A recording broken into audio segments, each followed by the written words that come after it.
The girl walked into the room in a hurry.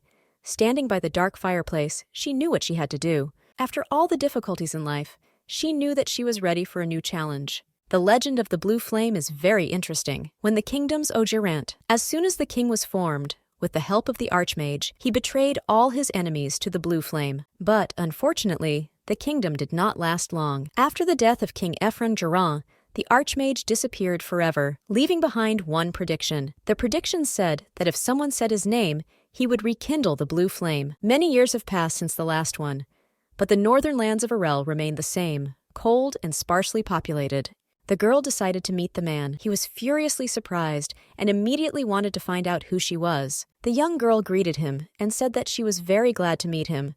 At the same time, she said his real name. An unknown rage raged within the man. He was confused as to how she could say his name. He screamed and wanted to know who she was. The girl was puzzled by such a question and involuntarily asked herself such a question. But she knew one thing. She was the most ordinary villain. The young girl lived an ordinary life and was unremarkable, an ordinary office worker who was often sent on business trips. But, unfortunately, the last business trip ended in tears. The girl was in a plane crash, but fortunately, the girl had another chance to live her life. She was reborn and became the heroine of the novel Lady Catherine. The work is about a sweet but unhappy girl who captured the hearts of 5 influential men who held high positions in the kingdom. The young girl was reborn, but did not become the main character. She didn't even become a minor character. She was reborn into the body of a villain. The beautiful girl wanted to kill the main character, Catherine, but she never managed to bring her plan to life. Everia Oberon was the Duke's most precious child. The girl had many qualities, but behind the excellent external qualities and outstanding origin of the family, a very bad character was hidden. The girl had everything you could dream of. But, unfortunately, there was no real love. She dreamed of a prince, but Cassian was only interested in Catherine. The girl tried to kill the main character, but her plan was very bad, so the girl was caught very quickly. The prince was furious at her action. Crown Prince Cassian Geraint, at the end of the novel, became king and husband of the main character, Catherine. After her rebirth, the girl repeatedly thought that Averia didn't understand men at all. She knew that she didn't have to act like a heroine. The girl also knew that the prince and the main character would be better together. The girl hoped that after this story, she would be able to have fun and spend her family's money. The girl said that it was not murder, but just an attempt. She claimed that since Catherine was alive, everything was fine, and there was no reason to worry. The prince was furious. The girl did not allow the prince to fulfill his word, and said that she would break the engagement with him. She decided to leave high society and live remotely in peace. The prince was shocked by her words. They were so unexpected that he was speechless. Leaving him, she said with a smile that they would not see each other again. After the engagement was broken, the Duke sent the young girl to one of the family estates in Exile. The estate was located in a very cold and deserted place, which was located in the far north. The girl was in the room with the maid. She was very frozen and furious with the fierce cold. The maid only quietly said that she could bring some hot tea. The girl was shocked and did not understand how they could live in such conditions. Averia asked the maid why there was no fire in their house. The maid said that black acacia grows on their territory, and due to its density, the tree is not suitable as firewood. And their wood supplier, with whom they had been working for more or less 100 years, unexpectedly terminated the supply agreement. Averia asked the maid that the company that supplied them with the tree did not happen to belong to the first prince's maternal family. The maid confirmed her question. The first Prince Leiden very early lost his mother, who was from a count family. He became unlucky and lost his position as crown prince to Cassian, whose mother was from a ducal family. The relationship between the crown prince and Averia was terrible. He died immediately after the death of the main characters. He committed suicide as Averia. However, now he decided to annoy her in this way. Averia told the maid to throw ebony wood into the fireplace. The maid was a little embarrassed, but the girl said she had some tricks up her sleeve. After this, a new story began. The girl named the Archmage, which I read about in a book, she called Theocharis, and he came to her. Looking at him, Averia asked whether it was better to address him simply by his name or call him the demon Theocharis. The great Archmage, also known as the founding hero, is actually a bluestone demon. Geraint, the founder king, signed a treaty with him to create the kingdom. Looking at the girl, The demon said that she was a descendant of the man who became king. He also noticed that she had a different energy. Evria said that she would tell him later, but now she wanted to make a wish. Evria said that she needed the power of his flame. The demon asked what she wanted to get from the force. He began to list all the options to her, but the girl said that she needed regular fire. The demon was shocked, because I've never heard this before. The girl asked him to light the fireplace because she had a problem with it, and she is very cold. She also said that after this he could be free. He stood there and didn't understand what was happening at all. The girl said that he should just light the fire and quickly leave. The demon fulfilled her request. She thanked him and said that he could now leave. Theoharis came very close to her and said that the demon that the girl had summoned was entering into one lifelong contract. Evria sat with the demon near the fireplace, furiously enjoying the warmth. The girl sat smiling and looked at the fire.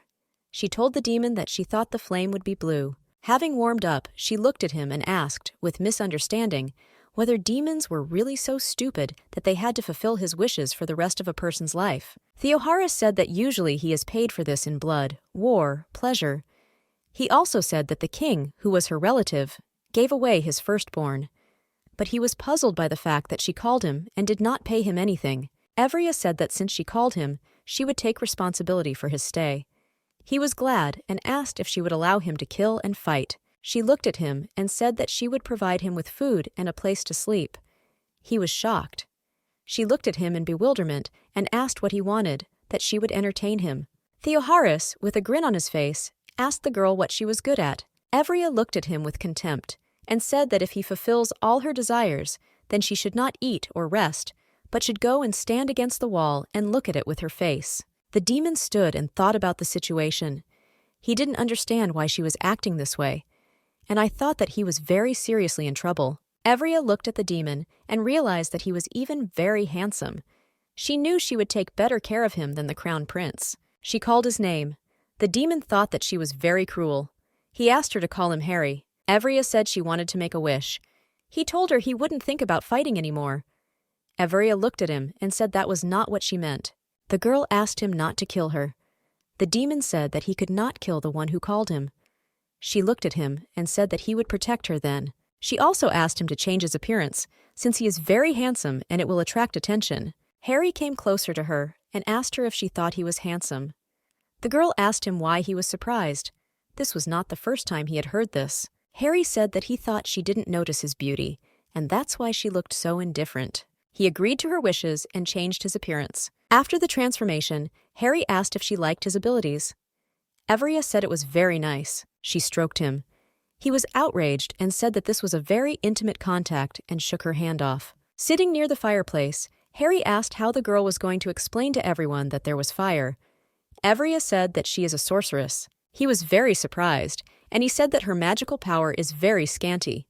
The girl knew and was very upset. The wizard can control his magical power. The more power, the stronger the wizard. The presence of power is innate, so its amount cannot be changed. After birth, it can be measured. The main character was a professional. She had a lot of strength, and she could do different things. Evria couldn't even light a candle. Evria said that she would pretend, and that no one would say anything to her. She was the daughter of a duke. The demon knew that everything would not go away so easily. The servants came to her and could not believe what they were seeing. They whispered that it was a miracle, and that now the tyranny would end. Evria was surprised that there was so much joy simply because of the fire. The girl said that the flame appeared after her persistent prayers, and they may consider her a sorceress. The servant asked what kind of dog was next to her.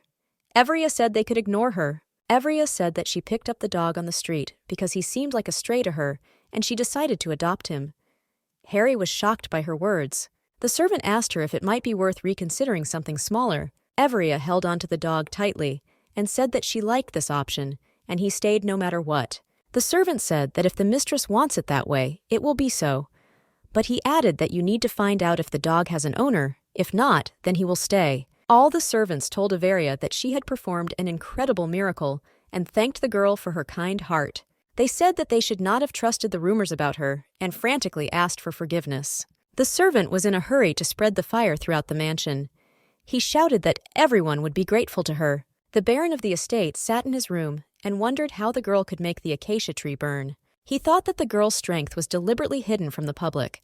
Her family could boast of power and history comparable to royalty. He thought that in this way, the Duke wanted to test the legend of the North, that a new flame would banish all suffering, and thereby check your daughter. Evria fell asleep in a warm bed, and next to her was Harry in the form of a dog. Having reincarnated, the demon looked at her, and I thought that this whole story was simply absurd. Evria came up to Harry and said that she was going to bed. She asked him to get off the bed, but he only barked in response. She pulled him out of bed and told him not to pretend to be a dog. Harry said he didn't want to go to the couch. The demon looked at her and did not understand how she could fall asleep. She ate so quickly and was so excited about what was happening. The demon knew that the sooner she told him what she wanted, the sooner he would receive pleasure. His thoughts were interrupted by an incomprehensible noise. Harry woke up Evria, saying that there was someone in the living room. He listened to the noise and said that it was not a murderer, and he did not understand who would even want to. The girl said that he was right and continued his phrase that no one would want to kill her. She's just Evria. They went out and saw a maid sitting by the fireplace. Evria asked her what she was doing there. The maid was frightened by the unexpected guests. Emma was furiously frightened by the arrival of her mistress. She asked for forgiveness, and she said that in a desperate situation she decided to steal. Evria asked what she was going to take. The maid hesitated to answer. The girl told her not to say anything, but to take what she intended and leave. Evria said that she is not interested in objects and valuables that are in the house, especially if she so desperately wants to steal them. Emma asked if she could take the fire. Evria asked about the flames that they wanted to spread throughout the house during the day. The maid said that the Baron forbade it to be taken outside the mansion and even used inside the house if necessary. Evria was puzzled, but she said that the Baron probably had a reason for this. Evria said that if she carried the fire herself, then the Baron should have no complaints. On a moonlit night they went out into the street, and Evria said that Emma would show her the way. Emma told her mistress that there was a guard at the gate. Evria had no intention of going back, and she continued on her way with an assertive step. The guard opened the gate and asked them what was going on. Evria noted that he was working hard at such a late hour. He was surprised and very puzzled by the appearance of the lady. Evria said that he should open the gate, since the dog kept telling him to ask for a walk, and they would like to walk. The guard was doubtful when Harry suddenly bit him. Evria said that he would go for a walk only with her and demanded that the gate be opened. Yuno hesitated and said that it was already late, and the Baron ordered not to let anyone out. Evria knew they needed to get out. She started screaming at him furiously, and he hurriedly ran to open the gate. The young man asked the lady not to cut off his fingers. Evria stood there and didn't understand what he was talking about. The maid said that there were some rumors going around. Evria looked at her and asked what to do with them. Emma said she didn't know because she didn't specify. Evria said that she didn't know either, since she had never done anything like this. The maid was surprised and very glad that she did not do anything like that. They embroidered and left. The guard ran after them. Evria was perplexed and asked why he followed them. He said that it was already late and dangerous. He was a little upset about the difficult situation and didn't know what to do. Evria said that he could go with them, and if he got into trouble, she would say that she herself asked him to go with them. Emma showed them the building and told them that this is where she grew up. Entering the room, they saw small children. One of the girls asked who came there. Evria and Harry looked at the children. Harry said that if it was that bad, then most likely many had already died from hypothermia.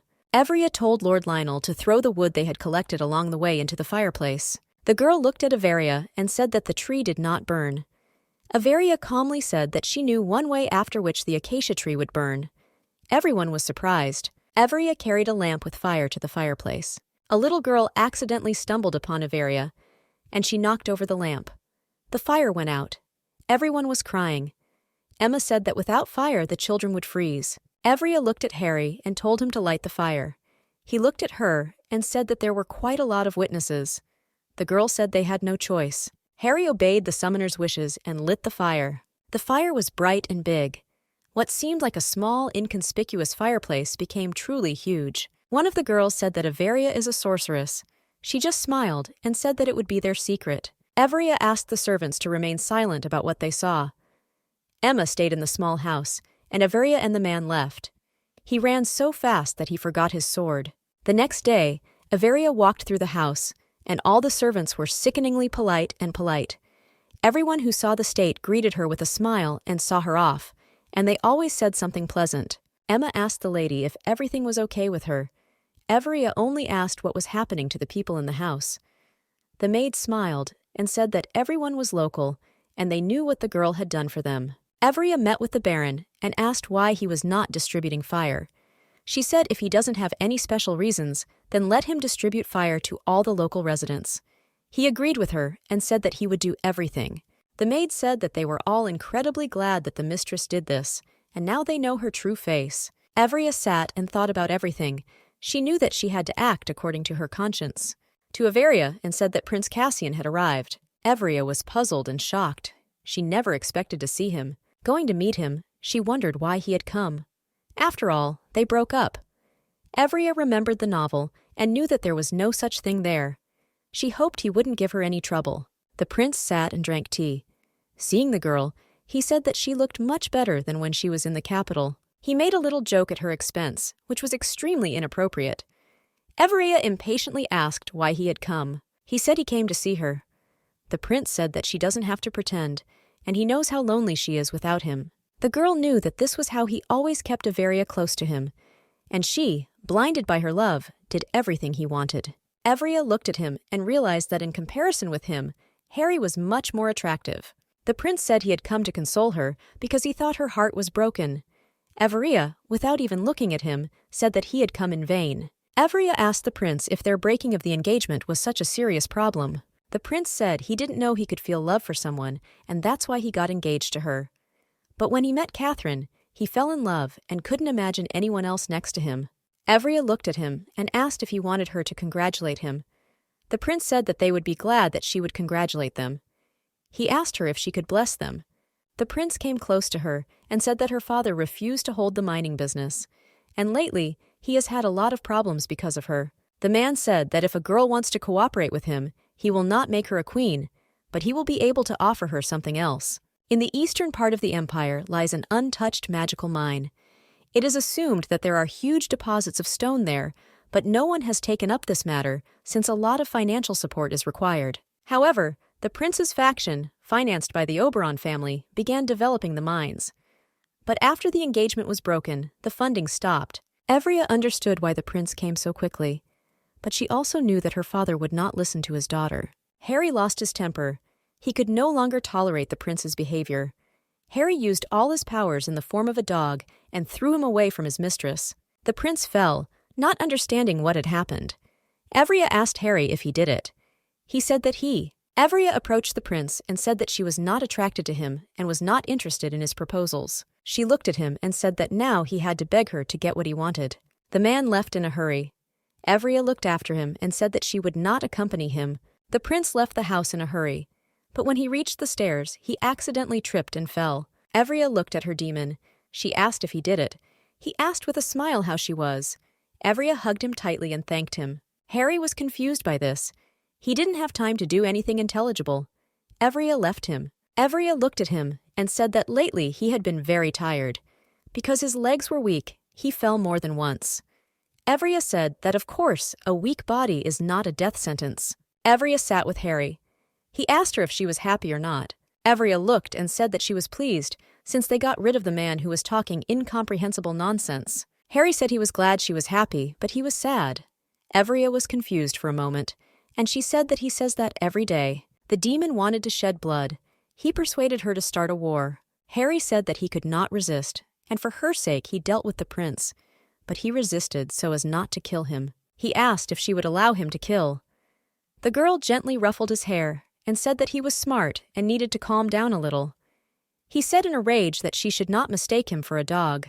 Everia said that he had nice hair, but that he was a dog had nothing to do with it. The girl offered him a cake and said that he would take whatever she gave him, and she asked if he noticed how surprised the maids are when they eat. Everia said that the maids thought she was eating for 10. The demon said that he just eats stress and can't do anything about it. The girl looked at him in surprise. Harry said that killing is a basic need for him, like food is for people.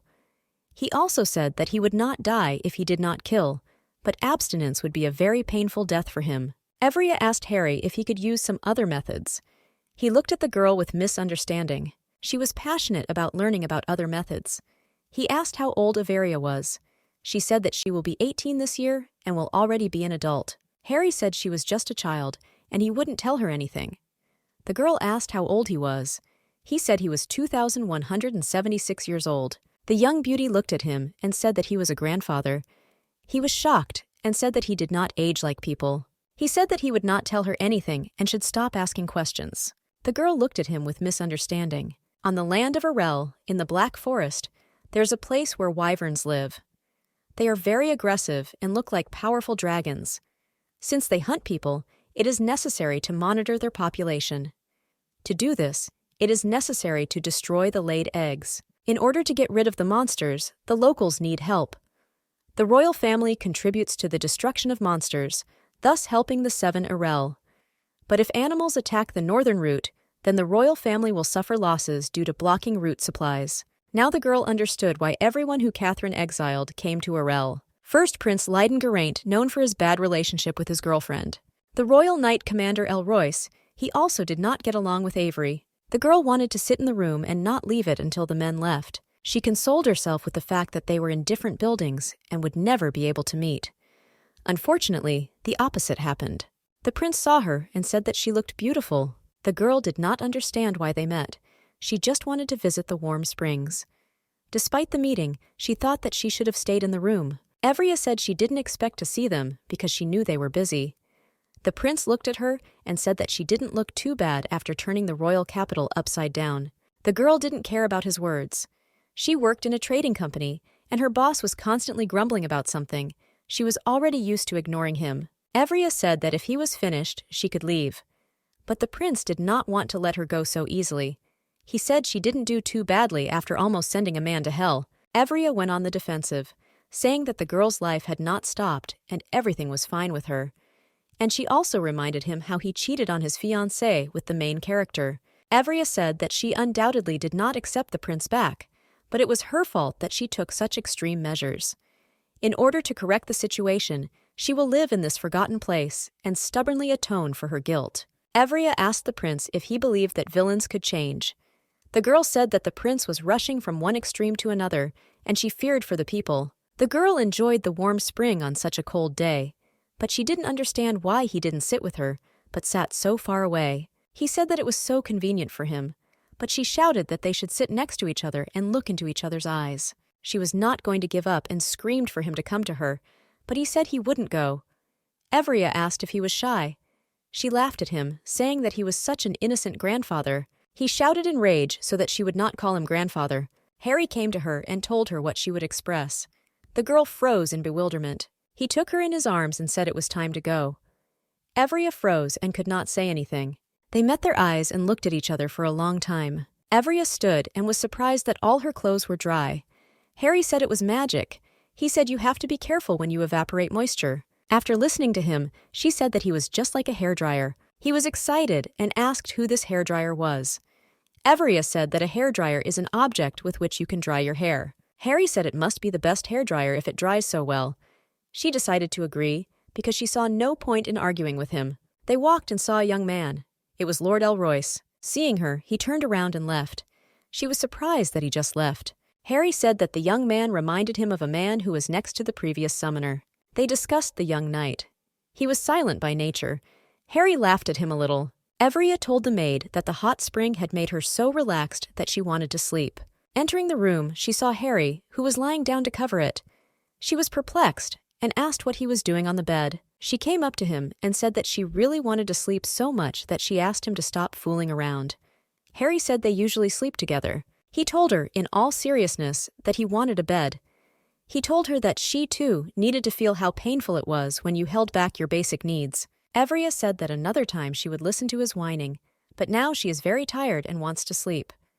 She took the pillow and left. Harry was shocked. This is not what he wanted at all.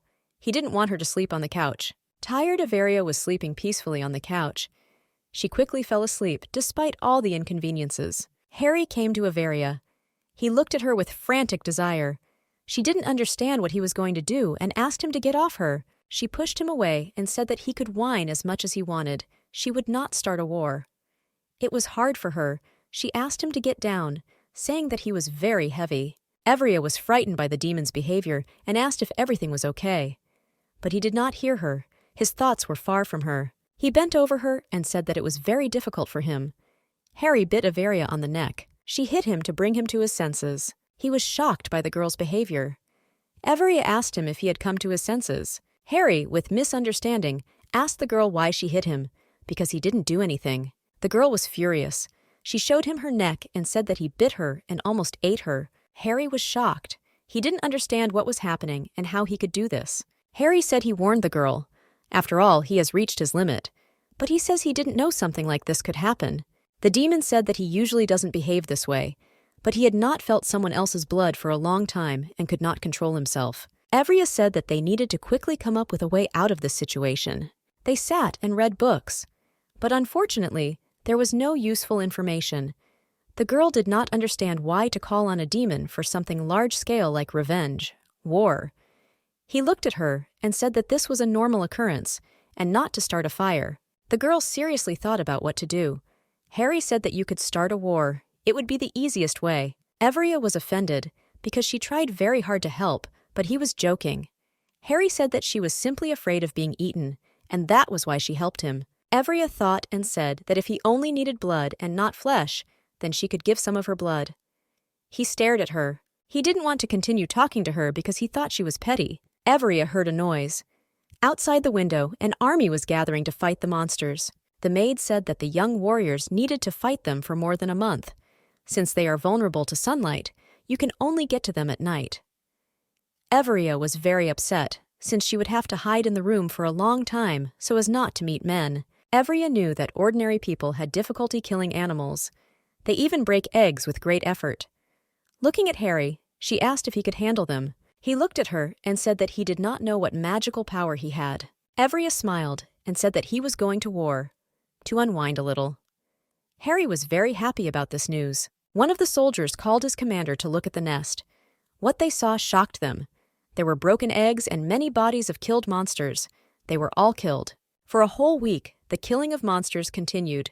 The prince was shocked by the soldier's report, since it was difficult to kill one wyvern, but hear the death of the pack every day. The soldier said that the search party is investigating this case, but, unfortunately, there are no results. The prince was frightened as a beast stronger than a wyvern appeared. He was thinking about help from the capital. The soldier said he didn't think another animal was involved in the situation, since traces of fire were found on the bodies of the animals. The prince said that their opponent was smart and very strong. He wanted to know what the likelihood was that it could be a person. The prince did not know what to do. And how will the royal family react to everything? He was supposed to take the crown position, but after the death of his mother, the king married, and his second son took the place of crown prince. The queen sent the prince to dangerous places at every opportunity, in the hope that the young man will suffer defeat. Evria sat and watched Harry. He frolicked with all his might and was very happy. The girl thought that she had summoned a very powerful demon. Harry said they could go now. He asked Evria if she was afraid of him after such actions. She looked in bewilderment and did not answer. Harry said he has great power, but she should not be afraid of him, since he treats her with care. They continued talking when suddenly they saw a huge creature. Wyvern unprecedented size showed up to them. This was the main wyvern. She greeted the girl and the demon. Evria was in shock and did not understand how a creature could be intelligent and communicate with them. Harry said that she was special and lived much longer than the demon. The wyvern asked why the demon killed her relatives. Harry replied that he didn't need a reason to kill, and he asked why she had flown from the very south. The wyvern turned to the girl, because she knew that it was she who had summoned the demon. She desperately wanted to know the reason for such cruel actions. Evria knew she had to tell everything. She said that if the demon does not satisfy its desire to kill, then it begins to lose its mind. They spent a long time looking for a way to solve the problem, and eventually began to catch wyverns. The wyvern was furiously angry. She screamed at them, and she said that there was another way to solve the problem. Harry was furious and said that she was just a baby, and he asked her if she and her relatives did not protect their small offspring. The wyvern apologized, saying that she had made a mistake. Coming closer, Evria asked why people were exterminating them. Wyvern said they were preventing trade and cutting down forests for logging. Evria was shocked. She knew the demon needed help, but they couldn't kill these creatures now. The wyvern looked at Averia with puppy dog eyes, and she said that they would not kill them anymore. The wyvern gave the girl one of her scales and said that her relatives would recognize her and would obey the girl. As she left, she said that if they needed her help, they could call her and she would definitely come. She said that she would arrive at any time with great joy. The demon was angry with the girl. He didn't understand how she could do this to him. Averia, confused, said that she would come up with another way and settle everything. Averia thanked Harry for giving her a new friend in scales. Holding the scales in her hands, she heard an incomprehensible noise, followed by a frantic fright of both. Wyverns flew to them. They surrounded them. They sat quietly and looked at the man and the demon. One of the wyverns approached the girl and put its head to her like a cat. She rubbed herself against the man as if she were a domestic animal. Suddenly they heard a man scream. He screamed to his mistress while lying on the ground. He wanted to protect her. Everyone looked at him. He said that he would save her with his sword, which, unfortunately, was far from him. Their sweet conversation was interrupted by the arrival of knights. The girl did not understand how they found her. She left secretly. They all flew away from the battlefield. Harry asked the girl if she was scared. She said with a smile on her face that she really liked flying, that it even took her breath away. They arrived at the estate. They were surrounded by soldiers. Averia told them not to touch the wyverns anymore. Everyone was in shock and had no idea what was happening. Averia said that she wanted to talk to the prince alone. The prince asked if she really tamed the wyverns. Averia said that he saw everything with his own eyes, so she has nothing to add. He said with hostility in his voice that he was not going to tell the royal family anything. Averia asked him only one thing, that he would tell the family that the problem with the wyverns had been solved. He looked at her and asked what he would get in return. She said it was a good way to build relationships.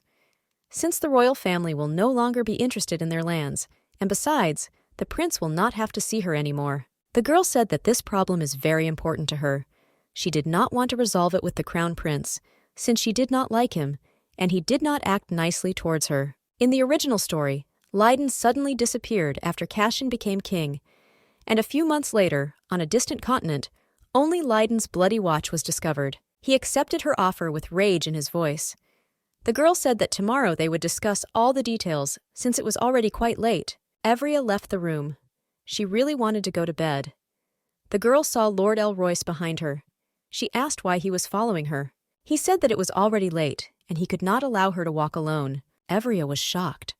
She had never heard such a clear, soft voice before, and she was confused that he spoke so rarely. Averia said that he had a very beautiful voice, and he could talk for days on end. His family was famous for its knights, but unfortunately, he was not like his brothers, and partly because of his voice, they mocked him. After he grew up, he found out that his brothers were simply making fun of him because they were jealous. He was of the purest blood and had an advantage over them. As he grew older, his voice changed. Averia didn't understand why he was so surprised. She recalled that he heard the first compliment in the second book, and she realized that she had said it too early. Averia told Harry that she hoped the man would not listen to the Villainous's words. Harry said that he was actually offended, and he will no longer be able to kill wyverns. She approached him and asked how much longer he would sulk at her. The demon pulled away from her. Averia said she knows how important it is for him to see blood. She said that she would definitely find a way out and help him. I just asked him to wait, and she asked how much time he had. Harry said he had about 2 months if he didn't use force, but if he does, he turns into a dog in about a month. Averia said that if she didn't succeed, he would break her neck. He was shocked by her statement and simply said that she needed to find a way faster. Harry told her to share her plan for the prince. Averia said that if the knights are settled by wyverns, then in the whole world they will have no equal, and everyone will benefit. Since people and animals fight among themselves and suffer heavy losses, it will be beneficial for them to cooperate. Averia told the prince about her plan. He said that such a tempting offer made him confused. Averia said that he could write in his report that it was a very quiet and peaceful place. And she also said that if he doesn't like it, then let him guess exclusively to her. The prince was at a loss as to what he was talking about. She said their family terminated their timber supply contract. He was shocked. He said that the deal was beneficial to his family and was confused as to why the contract was terminated. They both thought this situation was very suspicious. Averia and the prince pondered who would benefit from terminating the contract. The prince said that he had a good informant and would contact him. Luke is the head of the Information Guild. He obtains information of any kind and place, master of transformation, close friend of Prince Leiden. They met purely by chance when Leiden was in hiding. Having overcome various hardships in life, they became best friends. Leiden said that he was indebted to Averia. The girl said that she only accepts payment in cash. Averia, along with her new friends, stood and watched as the knight could not climb onto the beast. She had heard rumors, but wanted to verify it personally. They had problems with the knights, and so they recruited a new team that could cooperate with the wyverns. Therefore, various people who were untrained joined their detachment. Prince Leiden came to Averia. Looking at the knights, he said that they were having a hard time. Leiden joked, and Averia joked back. He was surprised that their relationship had improved so much, and they could freely communicate and joke. Leiden handed her the package. Opening it, she saw a receipt. The check was blank. Averia asked if she thought it was very risky. Give her a blank check because she can write any amount. He told Averia that he believed her. After her words at the hot springs, he thinks she might change. He knew that people don't change, but she was able to convince him. Her actions spoke for themselves. Leiden asked her if she was going to return to the capital. Averia said that it was not up to her. He looked at her and said that they would see each other there soon. The girl looked at the check and realized that she could only get the money from the central bank. To Leiden, and said that he had brought a letter from Mr. Oinmany. The prince knew that it was a letter from Luke. It was one of his names. Leiden asked if he had conveyed anything else. The man replied that he was only told to deliver a letter. Leiden said that in that case, someone else sent him. He peed on the man. He was shocked. After the prince attacked him, he showed his true form. Luke asked how he figured it out. Leiden told him, and also asked why he came to him. He said with a smile that a lot of interesting things were happening in this place. Emma said that they are having a festival soon, and Averia should go. Averia said that then they would go together. The girl hesitated. Emma said that she should go with the prince. Averia was in shock, and did not understand why she should go with him. Their conversation was interrupted by the arrival of a guest, which no one expected to see. Averia came out and saw Lord Elroyce. She changed during the long wait, as she had a force majeure with the maid. He said that he didn't even wait long for her, and he asked if he had disturbed her, since apparently she was getting ready to go somewhere. Averia said that after talking with him, she wanted to send him to the festival. The Lord said that he saw the knights training, so he brought a book to help her. This book talked about horses, how to put armor on them, and everything about their equipment. Averia invited them to sit down and look at the book. She really liked the book and its contents. But one question arose with the manufacture of uniforms. Harry told her secretly that the dwarves could help them. True, they will be difficult to find. The girl thanked her friend for the good idea. Averia thanked the man for the book. He was already getting ready to go. A maid came to them and brought tea. Emma asked that they were already leaving for a date. Averia told Emma that they weren't going at all, and she was going to go with her. Emma said she had a lot of urgent things to do and couldn't go, so they can go together. Lord Elroyce invited Averia to go to the festival with him. The girl agreed to go. Averia was very surprised. She would love the festival. They walked, and there was an awkward silence. A man approached them. He looked very much like a prince. The man said that his name would be Eden. The men began to argue among themselves. The Lord was dissatisfied with the man's behavior, because he was lying. Averia wanted to leave the men. Harry asked her to leave. They went on to watch the festival, while the men were quarreling. Lord Elroyce said that Luke did a very bad thing when he transformed into a prince. Their argument was interrupted by an unexpected explosion. Averia watched the man who suggested gambling. Harry approached her and asked if she wanted to play. Averia was scared. She asked why he was in human form. He said that the girl began to forget that he was not a dog. He walked up and looked at her intently. The girl looked at him and told him not to seduce her. Harry said with a smile on his face that the owner seemed to like him. The embarrassed girl said that she liked the face, not him. In order not to develop the conversation further, she decided to switch to the man who was inviting everyone to gamble. Averia said she wanted to teach him a lesson, and she needed Harry's help. She said that he should understand how a man cheats. He said he knew a quick way. He snapped his fingers and made a small explosion. They ran away from the square. Harry asked if everything was okay with her, but she wanted to be better. But she said she needed to catch her breath as she had not exercised for a long time. An old woman suddenly approached them. She said the lady dropped the ring. Averia said she had nothing to lose. But the woman was persistent. She approached her and told her to look closely. Averia saw her ring. She bought it for a long time on a business trip, and later the plane crashed. She wanted to ask her grandmother a couple of questions, but she disappeared. Evria sat and looked at the ring. She did not understand how it could have gotten to her. She didn't believe it was the same one. A maid came to her and said that the knights were leaving and asked if she would like to see them off. Evria was surprised and did not understand why she would do this. The maid said that after the explosion, he was looking for her. Harry looked at the maid and told Avery that this was not her maid. He pointed out that her blood didn't smell like it usually did. Evria realized who it was. The maid asked if the mistress was listening to her. She hurriedly, and with a smile, said that she was listening attentively. Evria decided to teach him a lesson. She asked the maid to massage her feet, saying that they hurt terribly. Laughing, she said that she always did this. Evria expected him to reject her request. She said she would do it once. She does it all the time. Evria liked it. The maid asked questions to the girl, but when she asked her a question about wyverns, Evria became a little embarrassed. Evria said that she would tell the secret, namely, how she tamed it. The maid said that she was not worthy of such a thing. Evria said that she was her closest servant, and she was obliged to tell her. Evria said that with the help of the song, she tamed them. The girl sang a song. With the help of the song, she said that she deceived Luke and knew that it was him. He was shocked that she saw through him. Evria was even glad that he came. She wanted to talk to him. Evria invited Luke to fulfill her request. As part of the payment, I gave him a blank check. He said he doesn't accept requests related to Catherine.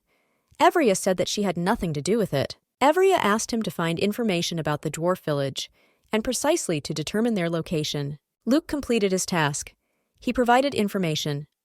Evria asked Harry if he knew where the indicated place was. Harry said he was going there early, since his former summoner wanted to take possession of the sacred sword Jupiter, which was in the settlement, but the king could not reach him. Evria got ready to go on a trip. She told Emma that she was leaving and asked her to hide the traces of her absence. Emma was very worried that the girl was leaving alone. Evria said that Harry could expose himself to Emma. He greeted her. The girl was shocked that the dog was talking. Evria and Harry were looking for the dwarf village. Evria offered the demon a cookie. He wiped her cheek and said that he liked crumbs better, adding that they need to split up. This will make the search go faster. The girl did not understand how she could find the village. She fell and fell into an unknown place. She caught the dagger and fell. The girl came to look. She was confused that people just left him on the ground. Evria thought that this was very dangerous, as someone might get hurt. She pulled out the blade and it began to glow. Dagger said he was expecting her. Evria got scared and threw him into a rock. She thought it was a spirit and wanted Harry to exorcise it. He said that he was a sacred sword, not a ghost. The girl was surprised. She took it and carried it in her hands. He asked her why she was carrying him like that. The girl said she didn't want to get tetanus. He said he didn't know what it was, but he was offended. Evria heard a noise not far from them. The dwarf ran up to her. He said that she needed to go to their village. Evria was there, scared and calling for the demon. The dwarf said that her friend was already in the village. The dwarf told the two travelers everything he knew about the sword, and said that the sword needed to be repaired. Evria agreed with him, since she could not wear it in this condition. Evria said that she needed the most skilled blacksmith. She wanted to take him to the human estate. The dwarf said that he would consult with the others and tell the answer. Evria agreed, and said that they would wait for an answer until the morning at the entrance to the cave. Harry asked the girl what she thought about the situation, and whether the dwarves would agree. Evria was sure that they would agree, because they need to rebuild the village. Dwarfs were walking towards the girl and the demon. They were hoping for a positive conversation. The man introduced the travelers to the best blacksmith and also his daughter. Evria said she wanted them to make wyvern saddles. Rapashi was very surprised. After all, she knew that animals are very fierce. But Evria said that she managed to tame them, but it is very difficult to settle them. Rapashi did not believe what she heard. Evria said that the wyverns would soon fly to the settlement. Rapashi was very interested in Everia's proposal. She had already listed all the materials needed to make the saddle. Evria said that she would wait for the girl in 2 weeks with a sword in Arella. Harry and Everia were flying. Evria reflected on how lucky they were. They managed to find the dwarfs and find the sword. The girl wondered why she pulled out the sword. Harry was silent as he thought about the situation. Evria asked why he was silent. He said that it was unfair that some people they didn't know called her by name, but he didn't. Evria asked that he didn't know her name. He said he knew. Evria said that then he could call her by her name. He addressed her by name. Evria said that everything was simple and he could address her like that. Some time later, a forge was built for Rapasha. The knight stubbornly learned the basics. Everything went without incident. Rapashi saw a tree and asked Evria if she knew what it was. Evria was surprised by such a frantic desire. She said it was black locust. The tree passed through and burned because it had a dense structure, and there is also a lot of it on their lands. Rapashi said that this is not just a tree, but a magical tree. Evria was puzzled by this statement, but Rapashi assured her that it was true. The girl said that the tree does not burn, since the magic contained inside prevents fire. Evria asked if there was any way to verify the veracity of her words. The girl told the young lady how to do the check. Evria, with the hope that she was right, agreed to the test. After all, she knew that the tree they ate was truly magical, and Arel would change the situation on the market. Evria knew that if she had a lot of trouble, since Erel's enrichment will attract many unnecessary glances. But the girl knew that there was no other way, since it was necessary to purchase material. After thinking, she decided to throw a couple of her problems onto her father's shoulders. A couple of days later, Rapashi indeed proved that she was right. Evria was amazed at what she saw. Evria sent the maid Sapphire to her father. Evria frantically waited for an answer, hoping for a positive result. Evria decided to begin training in fencing. Her teacher was Lord Lionel. He really wanted to help her, so I broke out on my own. Evria hoped that the young man would make a good teacher, since he was a little clumsy. She had a lot of problems, and was afraid that she might also pursue fencing. Evria accepted the young lord's help. He was very happy that she decided to accept his help. Lord Lionel was desperate to show Evria what he was capable of, but he was a little confused, and nothing came of it. The Sword Saint told the girl that he was not too bad. His movements were chaotic, but he himself was in good physical shape. Sword was confident that if the young man trained well, he would be able to achieve good success. The sword told him how to stand correctly for the young man. Evria conveyed his instructions. She said he needed to spread his legs wider. He listened to the advice. The sword also said that it was necessary to relax your shoulders and straighten your back. Evria dutifully handed over everything. The lord told his mistress that his movements had become much more natural. Evria was very glad that he succeeded. With each training session, Lord Lionel got better and better. He was very pleased with his achievements. Evria saw better results every day. But the center was still a little lame. With the help of Jupiter, he was able to achieve great results. Jupiter was proud of his student. But, unfortunately, Evria herself had a very weak body, and she could not even run 2 laps on the site. And training hard didn't help. Jupiter said that it was most likely her innate magical power that was preventing her from achieving good physical fitness. Evria knew that she had very little magical power. She asked Jupiter why he chose her. He said he thought it might be useful to her. Evria asked him if she was the weakest of all his owners. He did not know what to answer and was silent. Evria desperately wanted to know the truth. The knights approached Evria and asked to show the blade. She was at a loss. After her angry expression, they were afraid and hesitated. The knights said that she did not come to train at all, but to help them. After all, thanks to her, Sir Lionel became a fencing master. One of the knights said that Evria perfect in everything. He admired her skill in fencing. Evria convinced them that this was not the case at all. But they didn't believe her words. The knights said that they would be faithful to her all their lives. She trains them every day. Every training session she pointed out mistakes to someone, praised someone, and she enjoyed training them. Harry said that he knew that this fate awaited her. Evria told him to sit and be silent. Evria's father came to the site where they trained.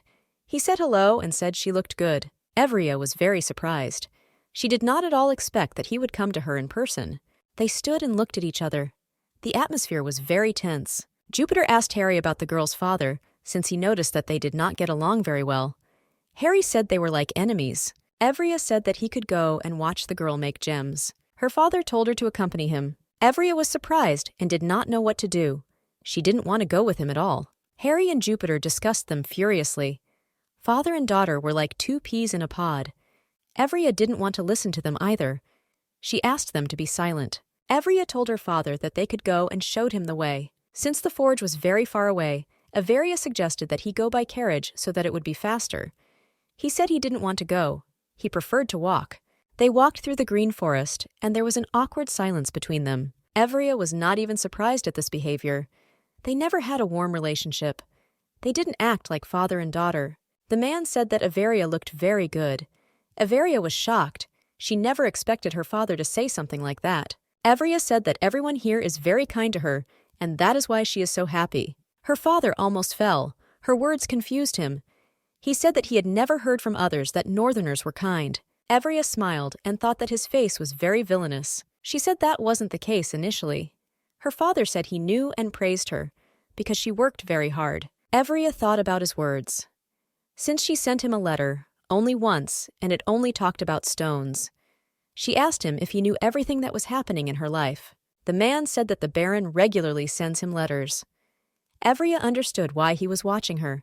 She had made many mistakes, and now he wanted to know everything about her. The man reproached his daughter for not sending him letters herself, and he knew nothing about her life. He was worried. And the Baron talked about everything. That's how the father found out that his daughter had a dog. Father would have liked to say something else, but they had already arrived at the workshop. The man began to evaluate the exquisite stone. He couldn't believe that the stone was made from black locust, but Rapashi confirmed everything and removed all doubts.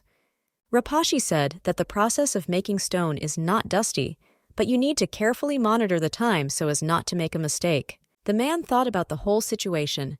He said that Exile is the only place where the tree grows on such a huge scale. He said that if people found out, the world would turn upside down, and they will all want to have the tree. He was at a loss and wondered why Rapashi told about this. Rapashi said that she believes Averia, and sincerely, she believes that the girl will not use knowledge for selfish purposes. The man was dumbfounded. He didn't understand who he was talking about. He couldn't believe the girl was talking about his daughter. The man looked at Rapashi and said that she apparently trusted his daughter very much. Rapashi said that not only she, but the whole village. She wanted to say, for the sword. But Averia interrupted her. She didn't want anyone else to know about the sword, Averia said, since they learned about the production of the stone. She would like to leave the production to the villagers so that they can revitalize the village. The surprised father only said that the girl was already accustomed to the local residents and became very attached to them. He was very surprised how much his daughter had changed, and he liked it. He couldn't understand what she wanted. First, Averia dealt with dragon knights, and now with sapphires. He said that now the land is untouchable due to its independence, but the royal family will be on the side. The father told his daughter to make a choice. Either she will hide from everyone, or she will gather strength, and when the time comes, she will fight back. He also said that she should take into account the fact that her family never gave up and always won. Her father said that from now on, she will become the mistress of the lands of Exile. He said that after she settles all the issues with the Exile estate, she should return to the capital, and together they will punish everyone who betrayed and offended her. The man said that if she herself could not find a way to return to the capital herself, then he would find a way for her to return. Her father frantically asked her to trust him. He also told her to prepare for her coming-of-age ceremony, which must definitely take place in the capital. Seeing her father off, the girl was surprised by his behavior. She was very sorry that the real Averia did not see his actions and did not know about his feelings. The girl knew that the real Averia fell in love with the crown prince because she did not receive enough love from her family. The man asked Averia, since her father was gone, they could get down to business. Averia did not understand what was being said. The man showed her and told her how to properly manage the estate. She was shocked by the amount of work. Harry asked her if she was okay. Averia felt very tired. She said she wanted to go home. Harry looked at her in surprise and said that she was already at home. Averia told him that he did not understand anything at all. In order to escape from her problem, she changed the topic, saying that lately he had begun to restrain himself. Jupiter suddenly wondered what was holding Harry back. Harry was furious.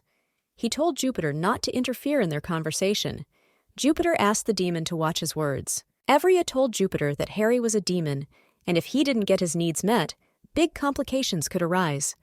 Averia wanted to know how long he could restrain himself. Jupiter asked the girl if she was referring to the fact that he had to restrain his obscene demon nature, requiring you to shed blood or beg your sexual desire. Harry was shocked that the sword gave away his secret. Averia didn't just freeze in shock. The demon couldn't believe that she found out the truth. Averia asked Harry if he really needed to quench his thirst for sexual desire. Harry froze, not knowing what to answer. Harry screamed furiously at Jupiter. He couldn't believe that he had betrayed his secret. Jupiter apologized. He didn't know that this fact had to be hidden. Evria was shocked by what was happening. She wanted to know if this method could be used rather than murder. She asked why he didn't use it. Harry didn't answer anything intelligibly. Harry said that people disgust him, and he does not intend to use this method. Evria was surprised by this answer, but Harry assured her that she was an exception. Harry said that after she called him, his scent pierced her soul, and therefore he did not feel any feelings of hostility or disgust towards her. He looked at the girl and said that the method described by the sword was not suitable. Evria was a little embarrassed and only asked why this option did not suit him. Harry said that no one would want to sleep with someone like him. Evria said she is an exception, and this can be done with her. He was shocked by her words. Harry shouted that she was just a child, and she shouldn't talk about such things. Evria said that with her next birthday she will become an adult, and she clarified that they have no other way. Evria asked Harry if he slept with his former summoner. He gave a negative answer and replied that he never restrained his bloodlust when he served a man. Harry was furiously amazed at Evria's knowledge of demons. Evria said he was a demon, and demons tend to desire blood, murder, and sex. He covered her mouth with his hand and said that she was just a child and asked her to be silent. Harry said that he did not understand at all why she had such a monstrous idea about demons, since he had never done such a thing even in the underworld. Evria was surprised and puzzled, wondering why he didn't do such things. Harry hesitated and said that he was not interested in such things and was more interested in blood. He didn't understand why he had to discuss such a sensitive issue with a child. Evria asked him with interest, since he had never been with anyone before. She would become his first partner. Harry was very angry and did not understand why she was talking and always putting such meaning into her words. He shouted at her that he wouldn't do this. Evria was puzzled and knew that they had no other choice, nor time. Evria told Harry that they needed to start testing at least touch, because if it didn't work, they should know in advance. Harry didn't understand what she meant. Evria came up to him and kissed him gently with passion. Recoiling from her, he froze in frantic shock. Harry couldn't say a word. He sat on the floor and, blushing, stared at Evria and did not know what to do. Evria asked him if he liked it or if he was disgusted. She desperately wanted to know if she had helped him. Evria looked at him and said that if he was disgusted or uncomfortable, then they wouldn't do it. After a long silence, he said that everything was fine with him. Evria sat down on a chair with relief and said that they were leaving this method for last as a last resort. She was disturbed by Jupiter. He told her that if they went further in their experiments, then they should leave him somewhere else. Evria obediently agreed. Mass production of stones began. They hired women who had lost their husbands, as well as orphans. They did all the work together. Harry stood there and didn't understand what Evria wanted to do. He didn't know the meaning of the term idol. Evria wanted to introduce Harry to society as quickly as possible and by plane. He was puzzled and just asked what she was talking about. Evria said she wanted Harry to go out into the world. Harry was surprised and excited. He asked Evria that now he could stop turning into a dog. He was very happy, and Evria really wanted to present him to everyone in human form. Emma came to Evria because she called her. Evria only asked in surprise that she had already arrived. Emma saw Evria sitting on the man's lap. She was scared and wanted to call the guards. Evria told Emma that there was a misunderstanding. Emma hesitated, confused by the whole situation. She began to speculate. Emma said that she wanted to call the guards because there was a stranger in the mistress's room. Harry said that he was not a stranger at all, but an old friend. Emma was shocked and said that she would never forget him. Evria introduced him. Emma was shocked. She didn't understand how he could be both a human and a dog. Evria said she wanted to formally introduce him to everyone. Emma fainted from such news. Evria ran towards her. Emma said that everything was fine.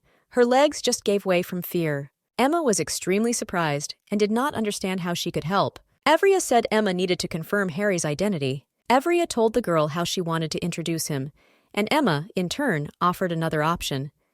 Evria liked him very much, and they agreed. Since Emma's proposals were suitable in turn, no one would have any doubts about his origin. Thus, Harry joined the Order of Knights. Initially, he received a hail of questions. The knights wanted to know who he was. They assumed that he was Evria's personal guard. The knights looked at him with wariness. As a result, the meeting went smoothly and without incident. After all, the knights only formally performed their functions. Since it has long been a time of peace, Evria praised Harry, saying that he did a great job and was able to get by without fighting. Harry looked around and saw no one. He approached Everia and said that the two of them could talk. The girl thanked him for holding back. Everia said it was time to pick out some clothes for him. He was surprised. The girl said that they want to update the order's uniform. The young lady thought that the previous uniform looked a little ridiculous. Everia said the new uniform would look great on Harry. The young lady assured him that he was perfect, and if he puts on a new magnificent uniform, it will be just fire. She assured him that if he puts on a new uniform, literally everyone in the area will come running to look at the new order of knighthood. She said that he would definitely be a key figure. He looked at her, surprised at her behavior, and said that she was like a little child. She said that she needed to take his measurements. He looked. I didn't understand what was happening, and said that she had already measured him a long time ago. Evria. She said that it wouldn't hurt to take measurements one more time. He said that she had finished all the preparations a long time ago. She looked at him with tenderness in her eyes and said that the demon has an amazing physique, and she would like to be closer. Harry didn't understand her behavior. He picked her up and told her to listen to him very carefully. Harry said that she didn't take him seriously at all. The man pointed out the fact that he was a demon. The girl looked at him and said, with tenderness in her voice, that he is a demon who is treasured like precious crystal.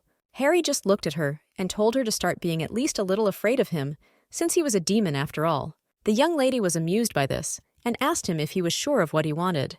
With all tenderness, she came closer to him and asked again if he was sure that he wanted her to be afraid of him. Based on his actions, he simply melted and said that he didn't want to. Evria liked this answer, and she suggested that they continue. Avery and Harry were expecting guests.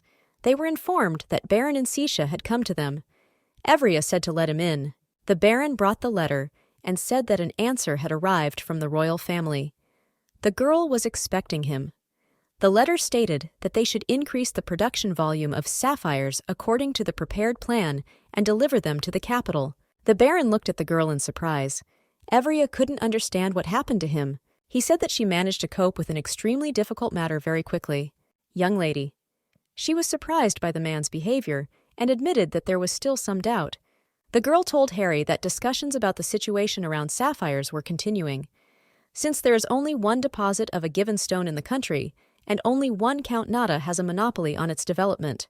Therefore, Everia, first of all, she informed the Count about the successful creation of sapphires. Of course, he categorically prohibited their sale and demanded that the stones be sold to him. After all the reflection, the girl thought it might be worthwhile to conclude a supply agreement with the Count, and the girl also sent a letter with a similar proposal to the royal family, who, in turn, allowed the sale of her stone. But in exchange for an agreement to sell Everia, should supply the royal family with an impressive amount of sapphires for free. Harry was surprised by the whole situation, and he just asked if she would do it. Evria looked at him and said that she would not follow their orders. However, the girl knew if something goes wrong, she will direct all her strength to avoid incidental situations. She asked Harry if she could count on his strength if suddenly something goes wrong. He looked at her with a grin and said that she could always rely on him, adding that he loved war. The tired girl said that they had dealt with one thing. Now they need to talk with the Association of Magicians, since they have a high need for a magic stone since they are manufacturing magical artifacts. Therefore, magicians are important potential and customers. Everia, I was very tired. The kind that had to be lured into the city, also travelers. The demon looked at her and asked if she only deals with sapphires. Everia said that if you want to live, you need to move around. Everia wondered what they did, saying that they now have the money. Yes, they resolved the issue with the wyverns. Harry said that she did a great job. Everia looked at the fruits of her labors and knew that the armor was already ready, and if she still put the new uniform on the knights, it would be a complete combat set. Thanks to you, Peter, the skills of the knights were at the highest level, which delighted everyone, especially the Lord Lionels. Everia, I stood and thought that the goal in this world is to look for new hidden talents among the warriors. But Jupiter said that this is not so. Jupiter said that he initially chose her because she did not pursue any goals. He assured her that she pestered him without any selfish motives. For the first time, the sword met such a person who did not have revenge in his heart. She didn't want to pull him out for money, fame, or power. He sincerely believed that he would only be used for good. Everia was pleasantly surprised and thanked him for his kind words. Everia looked at Harry and said that soon they will be able to introduce the Dragon Knights to everyone. Everia asked the young man to train the knights in her place, and also said that Jupiter M would help with this. He was shocked and didn't want to do it. Jupiter, in turn, did not want to help him. Evria said that she is responsible for the northern lands, so she does not have a single free minute. And she can't trust Jupiter to anyone anymore. Harry hesitated and said that she was absolutely right, but he didn't really want to train them. Evria said that it was necessary and that she and Jupiter could become friends. But young people were skeptical. Count Nada was very angry with the young girl, since she sold stones cheaper than him, and also he didn't like the fact that someone outside was starting to interfere with his business, thereby creating competition. The servant who arrived began to read out the information that was presented in the letter. Namely, the girl was selling stones at 10% less than their cost, and when a long-term contract is concluded, the price also decreases. After the young lady began selling her stones, their supplies to the Magicians' Association decreased sharply. The Count was outraged by the girl's behavior because in the letter she tried to seem polite, and with her further behavior, she stuck a knife in the Count's back. The Count was sure that the girl had secured the support of the royal family. He frantically shouted that she would not get away with it. The tea party was organized to introduce the Dragon Knights. Once upon a time, the only nobles invited were not the 100 is a great nobility, but a local one. Beaumont became agitated, and everyone was just talking about Errol. Preparations were underway for the tea party, and Averia asked the Baron if the sapphire cufflinks were ready. The Baron brought the girl a whole box of precious cufflinks. He said that they used cleansing magic and prepared one for each invited guest. The young lady was very happy that everything was going as it should. Evria said that those who receive the jewelry will spread the word about it after their return. Then the 100 personal nobility, who pride themselves on following fashion, will flock to Irel. The Baron was surprised by these words. He asked the girl if she hadn't invited all the capital's nobility to the city, but the young lady only said that it would be very bad to invite them directly and be taken advantage of position underscore. The Baron said that after all, some of the signs would come to them. The man said that Count Nada would grace them with his presence. Averia was a little surprised, since she invited him only because she expected his refusal, but visible curiosity overcame her. Baron said that when they explored the hot springs, they discovered quite strong flows. However, its exact location could not be established. Evria said their priority is to develop the sources and then relay the information to geologists and continue their research. Interrupted their conversation. She came and said that it was time to go to the holiday. Evria said that she and the Baron could continue their conversation after the event.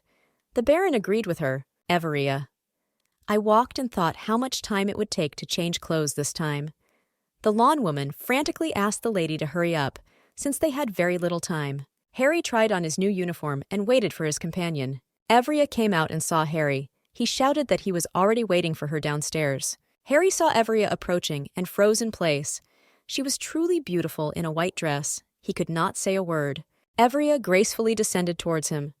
On her chest was a stone of her own making.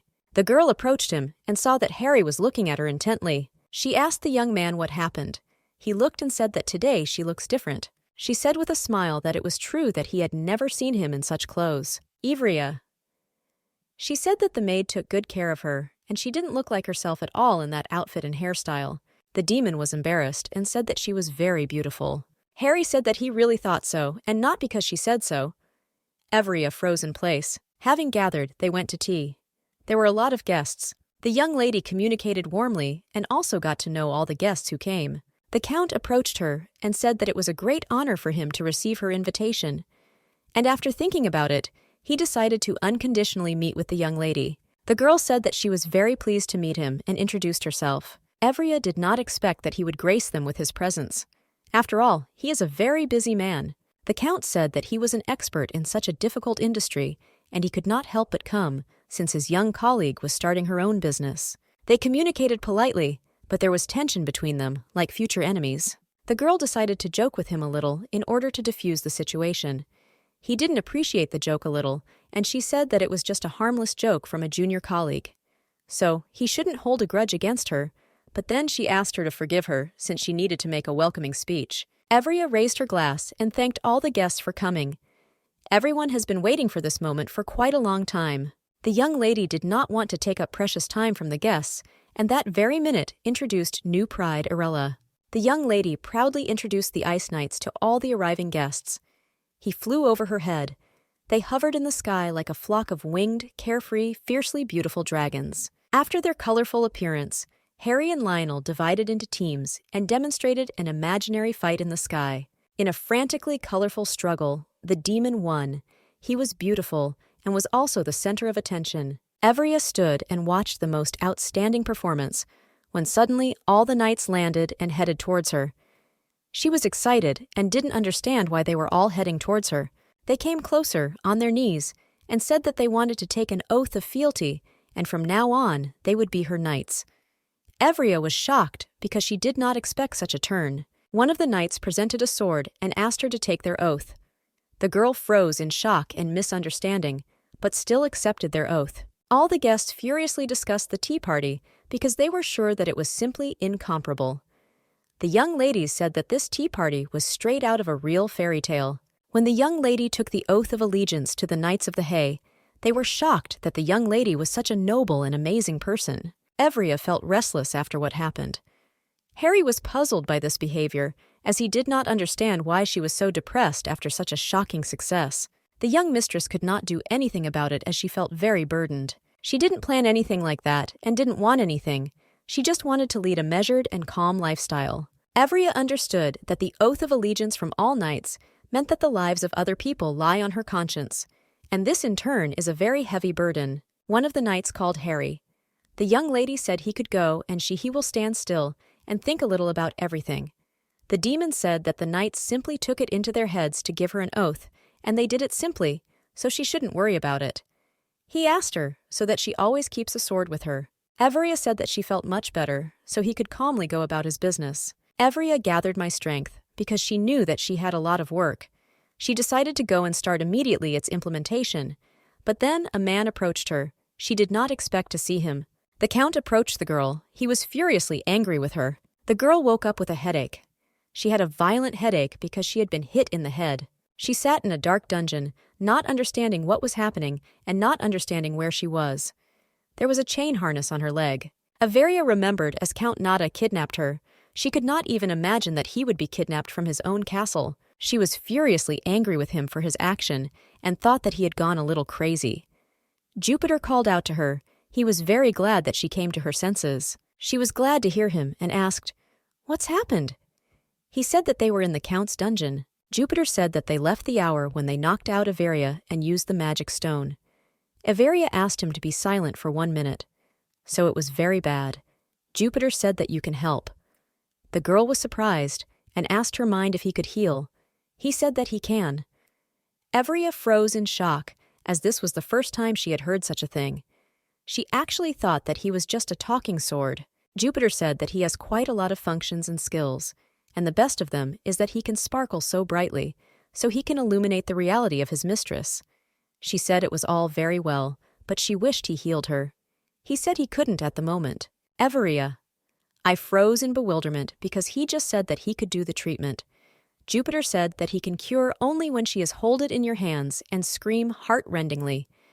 When they arrived at the dungeon, she was searched and the sword was confiscated. She checked the place where the sword used to be and was surprised because it was not in its rightful place. Evria didn't understand how he could talk to her then. He said that he was now in the waiting room with the guards. They did not consider it a precious thing and therefore simply put it aside. The girl talks a little about the problem because the sword is not next to her, but it's good that he could talk to her and they could do something. Jupiter asked if she could talk to the demon at a distance far from each other. "Everia, I called my demon for help," he screamed furiously. She was surprised by this behavior and stated the fact that he really cares about her. The demon told her to talk to him and not lose touch. He asked who she was kidnapped. Of course, he made his assumptions, and they were correct. He asked where he took it. Her count said that he would arrive as quickly as he could. Evria. She looked around for something else pleasant in the dungeon, but unfortunately she couldn't understand anything. She didn't know where she was. The young lady said that she could not find anything to serve as a clue in the search, and asked the demon if he could just teleport to her. The demon did not answer anything. He asked what was wrong her sword. His mistress said that it was taken away while she was passed out. Evria, she told him to continue looking for the Count first, and after him he would find. She also said that she would contact him as soon as she found out at least some information. A young, frightened girl sat in a dungeon and didn't know what to do. She sat and thought about the whole situation. The girl felt extremely depressed due to the darkness around her. She was wondering what to do. If no one will find her, especially the demon. The Count came into her dungeon. He started talking with a dry smile and said that she woke up quite quickly and came to her senses. Evria rushed towards him. With furious anger, she wanted him to get what he deserved. Unfortunately, nothing worked out for her, and she fell because of her wound. She was hit in the head, and the old injury made itself felt. The Count just laughed furiously, saying that she was very self-confident and arrogant. So I fell into my own trap. The girl decided not to miss his caustic remarks at the bark. Her sighed and mockingly answered. The Count looked at her with a grin and said that even at such a moment she could not keep her mouth shut. He said that she needs to come to her senses and realize her deplorable situation, since only to her and the heir of the family. So he offered to make her a choice. Looking at her, he said that he was offering her to die painfully here, or give up absolutely everything her sapphires. The Count showed him a contract that stated that she would transfer the sapphires of her estate to him for 500 years. The Count said that he is definitely a businessman and will not take everything for nothing. He will buy stones for 10% of the cost of the magic stone. Evria looked at him with contempt and said that his chef will be very upset. The Count didn't understand what is she even talking about. She said that the cook was trying with 7 forces to prepare suitable dishes for him with expensive notes of aftertaste, and he stood in the dungeon and said some kind of utter nonsense.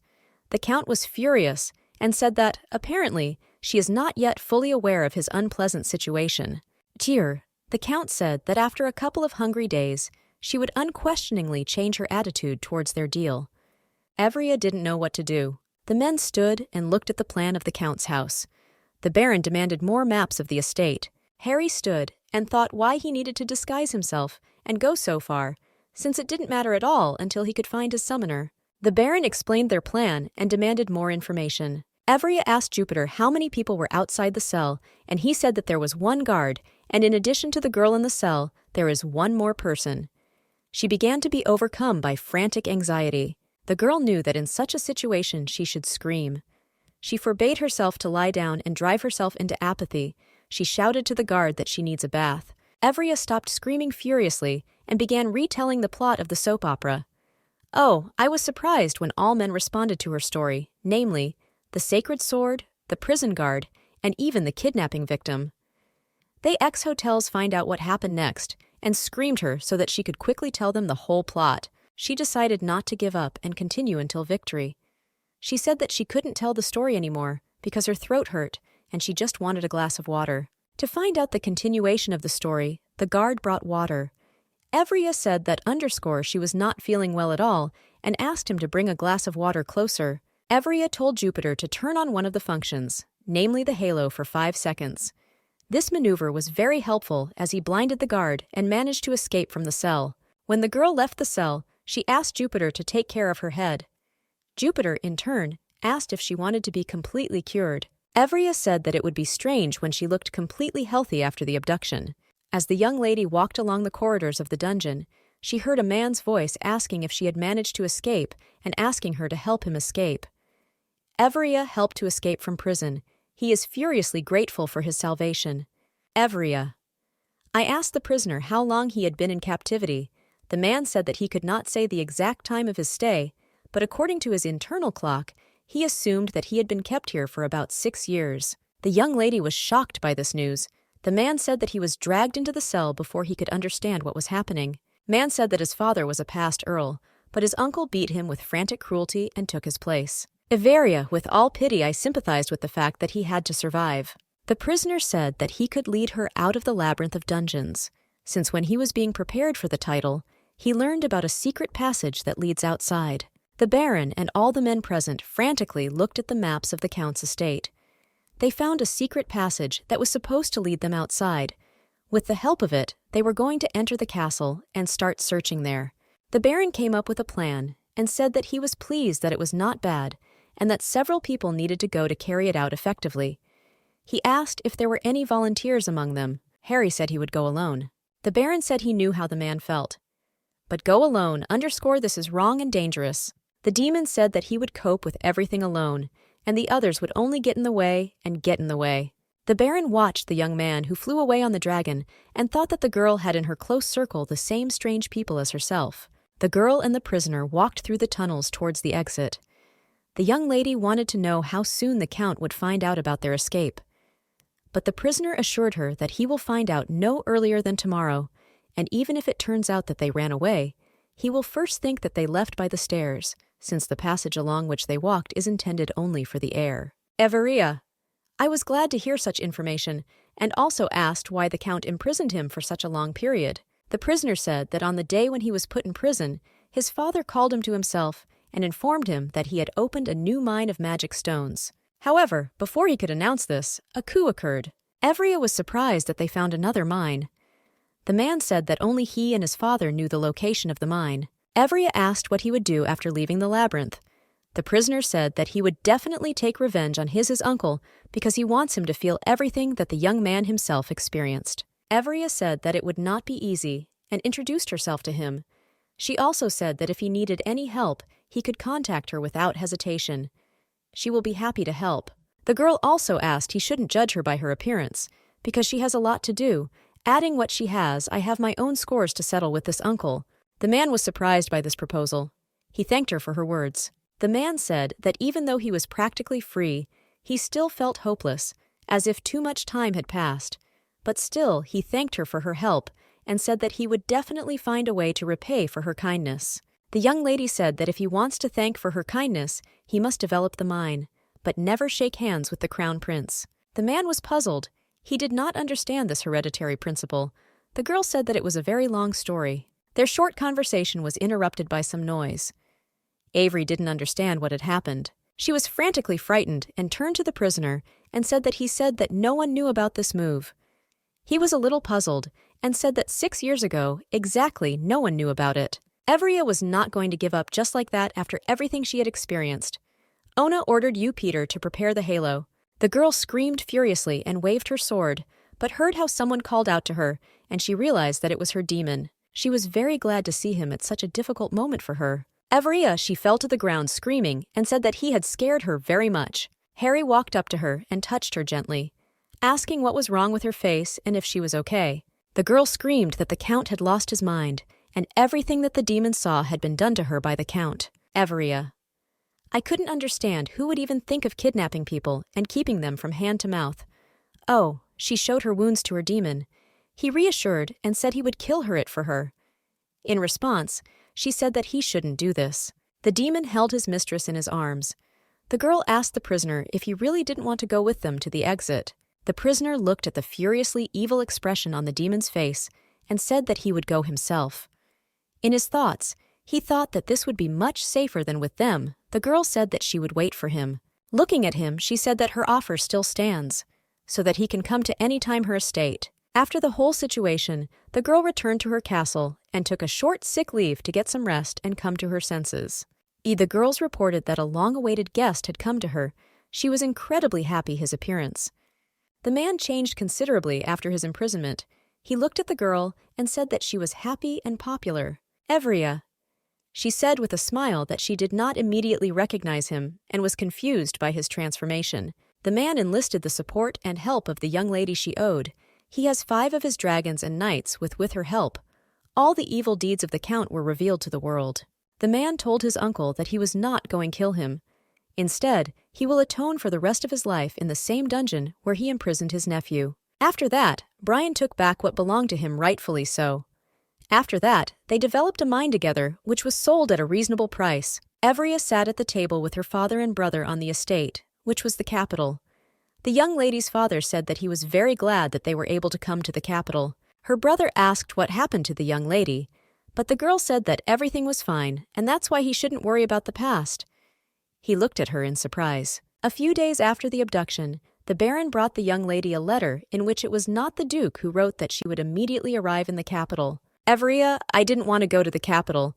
The defense asked if it was possible to just throw a ball for the occasion at the castle. Baron said that she should go because it's a ceremony her coming of age. And besides, the Duke asked her travel due to personal concerns her life. The Baron also asked her so that she does everything necessary in order to attract more clients to her for her first business. Upon returning to the room after the meal, the demon asked how everything went. The young lady was shocked that he had transformed into a human and told him that he could not come out here whenever he pleased. He was surprised and could only ask why she thought so. She said with a smile that there were a lot of unfavorable rumors about her. The girl was worried that, after such a long absence, she can be seen playing games with the handsome saint. The demon said he doesn't care what others say, said that she doesn't like what they say, and if rumors of this kind reach the public, it will be very bad. Harry said that he would deal with them before they could say anything, and the girls really liked his proposal. She decided to change the topic and asked how he was going under the pressure of his desires. Evria, I knew that quite a long time had already passed since he hunted wyverns. Harry hesitated to answer after such an intimate question. Evria asked if he should recharge, since a lack of satisfaction could play a cruel joke on them. Girl asked, what will happen if suddenly he'll be blown away like last time she was kidnapped? She came closer to him and said that they needed to do this process as often as possible so that he could not break down. Harry liked this idea, and they shared a passionate kiss. After a frantic, passionate kiss, the girl asked if it was enough him to recharge. Harry thought for a while and said that he didn't think so, and with tenderness and violent passion, he kissed him again.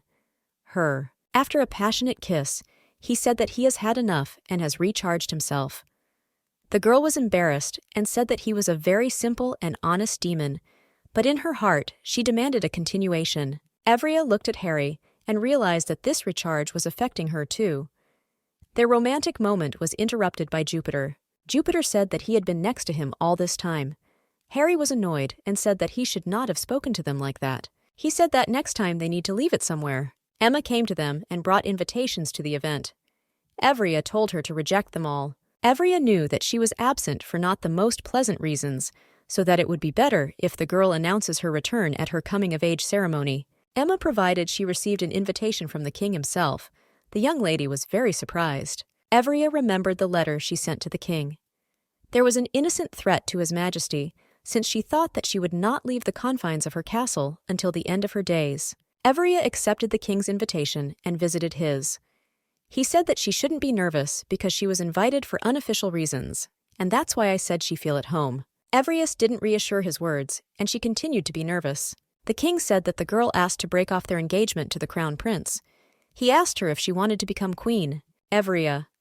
She said that it happened before because she was in love with the crown prince, but now she does not want to be with him and claim the throne. The king said that he understood perfectly well and asked for forgiveness for his son, and said that he knew about his frivolous side and does not support him that he committed adultery. Evria. She said that everything is fine and there is no need to worry about anything, since she is sure that a person can change. The young lady apologized to the king for her letters and promised him that she will no longer send threatening letters to him. The king looked at her and said that she was happy about such an interesting person. Upon returning to the estate, the girl screamed furiously. She was dissatisfied with the king. Her personal demon asked her if everything was okay with her and how the conversation with the king went. Everia said that she did not like communicating with the king, since he constantly sent barbs at her side and did not miss a moment to accuse her of something. Harry asked her if he should kill the hated king. Evria said that it would be a betrayal against the crowns. Harry asked if they were going to do this after all. Maybe they should remove everyone and make it so that she became. The girl said with a smile that this would be a rather troublesome process. Evria said if he had anything to do with the fact that Count Nada was attacked by an unknown person and ended up hurting his back. Harry said he deserved it. Evria said she suspected it wasn't the kiss that charged him. Evria was sure that everything would get better with time. She simply asked him to be patient. He shouted furiously that nothing would get better. He was furious. The girl was taken aback by him. He turned into a dog and said that she shouldn't be afraid of him because he wouldn't bite her dog. Evria said that she was not afraid of him at all, but was simply surprised. Harry said she was lying because she was actually very scared.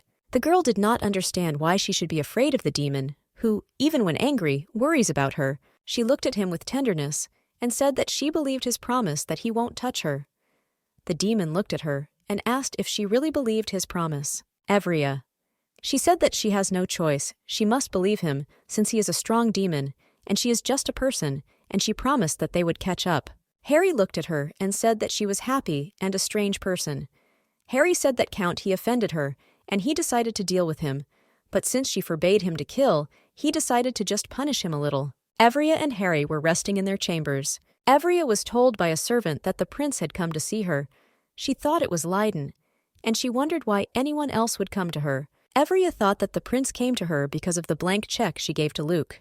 The girl was furiously angry because she thought that the man had written a fabulous amount on the check. She flew into the prince's office and asked how much money was there. The prince looked at her with confusion because he did not understand what amount we were talking about. Evria. She said that he didn't have to pretend because he came specifically to find out all the information about the money that was in the check. The man looked at her and said that now he understood. He gave her that empty check and what was hidden behind it. At first, the young lady looked at him with confusion and did not understand what was happening. But then she realized who was sitting in front of her. She told Luke she couldn't believe he was pretending to be a prince and said it could get him arrested. The man said that he felt a little cheated because the young lady gave him a blank check and he worked a little more but demanded less money. Evria said that she was grateful to him because with his help, she was able to escape faster. From the dungeon, the man looked at her and said that gratitude cannot be spread on bread. He looked at her and said that since everything was fine with her, he could go. Evria was surprised why he came to her. He said that he never used that check. Evria. I wanted to take a walk, but no one recognized her. She put on a cloak and asked the maid what she looked like. Emma said that if anyone finds out, Harry will fix everything. And she said that the lady looks just great. The girl and the demon were walking through the city and went to the market. Everyone quickly noticed a young, handsome man. Evria. She said that she had completely forgotten how fiercely beautiful the demon was. She was used to someone's beauty, but people looked at him furiously. The young lady said that she kept looking at him earnestly. I think he is some kind of nobleman. He said that she liked the way he looked. Harry asked if the girl liked his beauty. Evria said that she likes everything very much and asked, he will distract everyone with her beauty, and she will be able to take a normal walk as soon as she pretends to be accompanying her master. They walked, and the girl was constantly surprised at how quickly the capital had changed, and the demon called out because he felt bad. Evria remembered that he feels disgust when he approaches some people. She completely forgot about it and quickly apologized to him. The demon assured she said that everything was fine with him and asked her not to stop and continue to look around the market. Evria hugged him and told him to stay as close to her as possible. Evria said that they need to go to a quieter and more peaceful place where there are no people. Evria. She looked at the man and said that he still didn't look well. The demon said that this was all due to the fact that he had not been surrounded by so many people for a long time. The young lady looked at him and said that if he said she told her in advance that she couldn't be near a large crowd, then she would take someone else. The demon said that because of that he didn't say anything. Because I was worried that she might go with someone else, who you can't protect.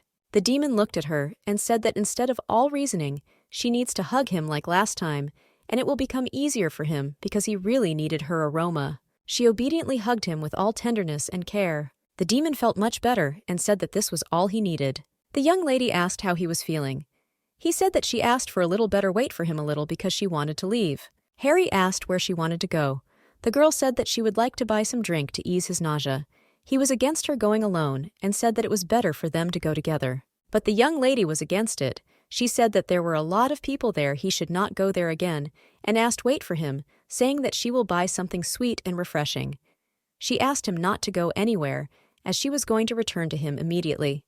He obediently agreed. Evria, I bought drinks and was already returning to my demon. As she came closer, she saw that he was talking to someone. Evria, I didn't understand what was happening and who could approach him and talk so nicely. She saw some person asking, is he all right? And said that he looks bad. Harry looked at the young lady, and she, in turn, said that she would not do anything suspicious. She just wanted to call a doctor. She gently touched him and said that she was just trying to help, that's all for him. And that there is nothing strange in this. The demon looked with indignation and told her not to touch him. Evria came closer and asked what was happening. He was incredibly happy her soon return. The demon looked at his mistress and said that he would help her carry the glasses, as it was very difficult for her. Evria approached her demon and said that there was no need to call a doctor, since he her partner. Evria, I saw a girl approaching her demon was the main character Catherine. Evria, I was frozen in shock and couldn't say a word. Catherine said that she had heard rumors that the girl had arrived in the capital, but did not think that they would meet under such circumstances. And she said that when she passed by, she noticed a very unhealthy-looking young man, and decided to come up and talk to him. She didn't even suspect that they were here together. Evria said that they were very pleased to talk to her, but it was time for them to go. So they leave. Catherine shouted for them to. They waited for her. Catherine wanted to talk to a young girl. The prince immediately arrived and began to scream heart-rendingly for the young lady to move away with her demon from the main character. Catherine told Cassian that it was not at all what he thought, and that everything was fine with them. The principal came up and gently hugged his beloved and asked if everything was okay with her, and also wanted to know what the bad woman had done. He was furious and asked if she was pestering her. Demon and Everia frozen in misunderstanding. The prince screamed heart-rendingly and asked the young lady when she would stop pestering them. He reproached her that she followed them all day, like that she also used magical stones from the mine.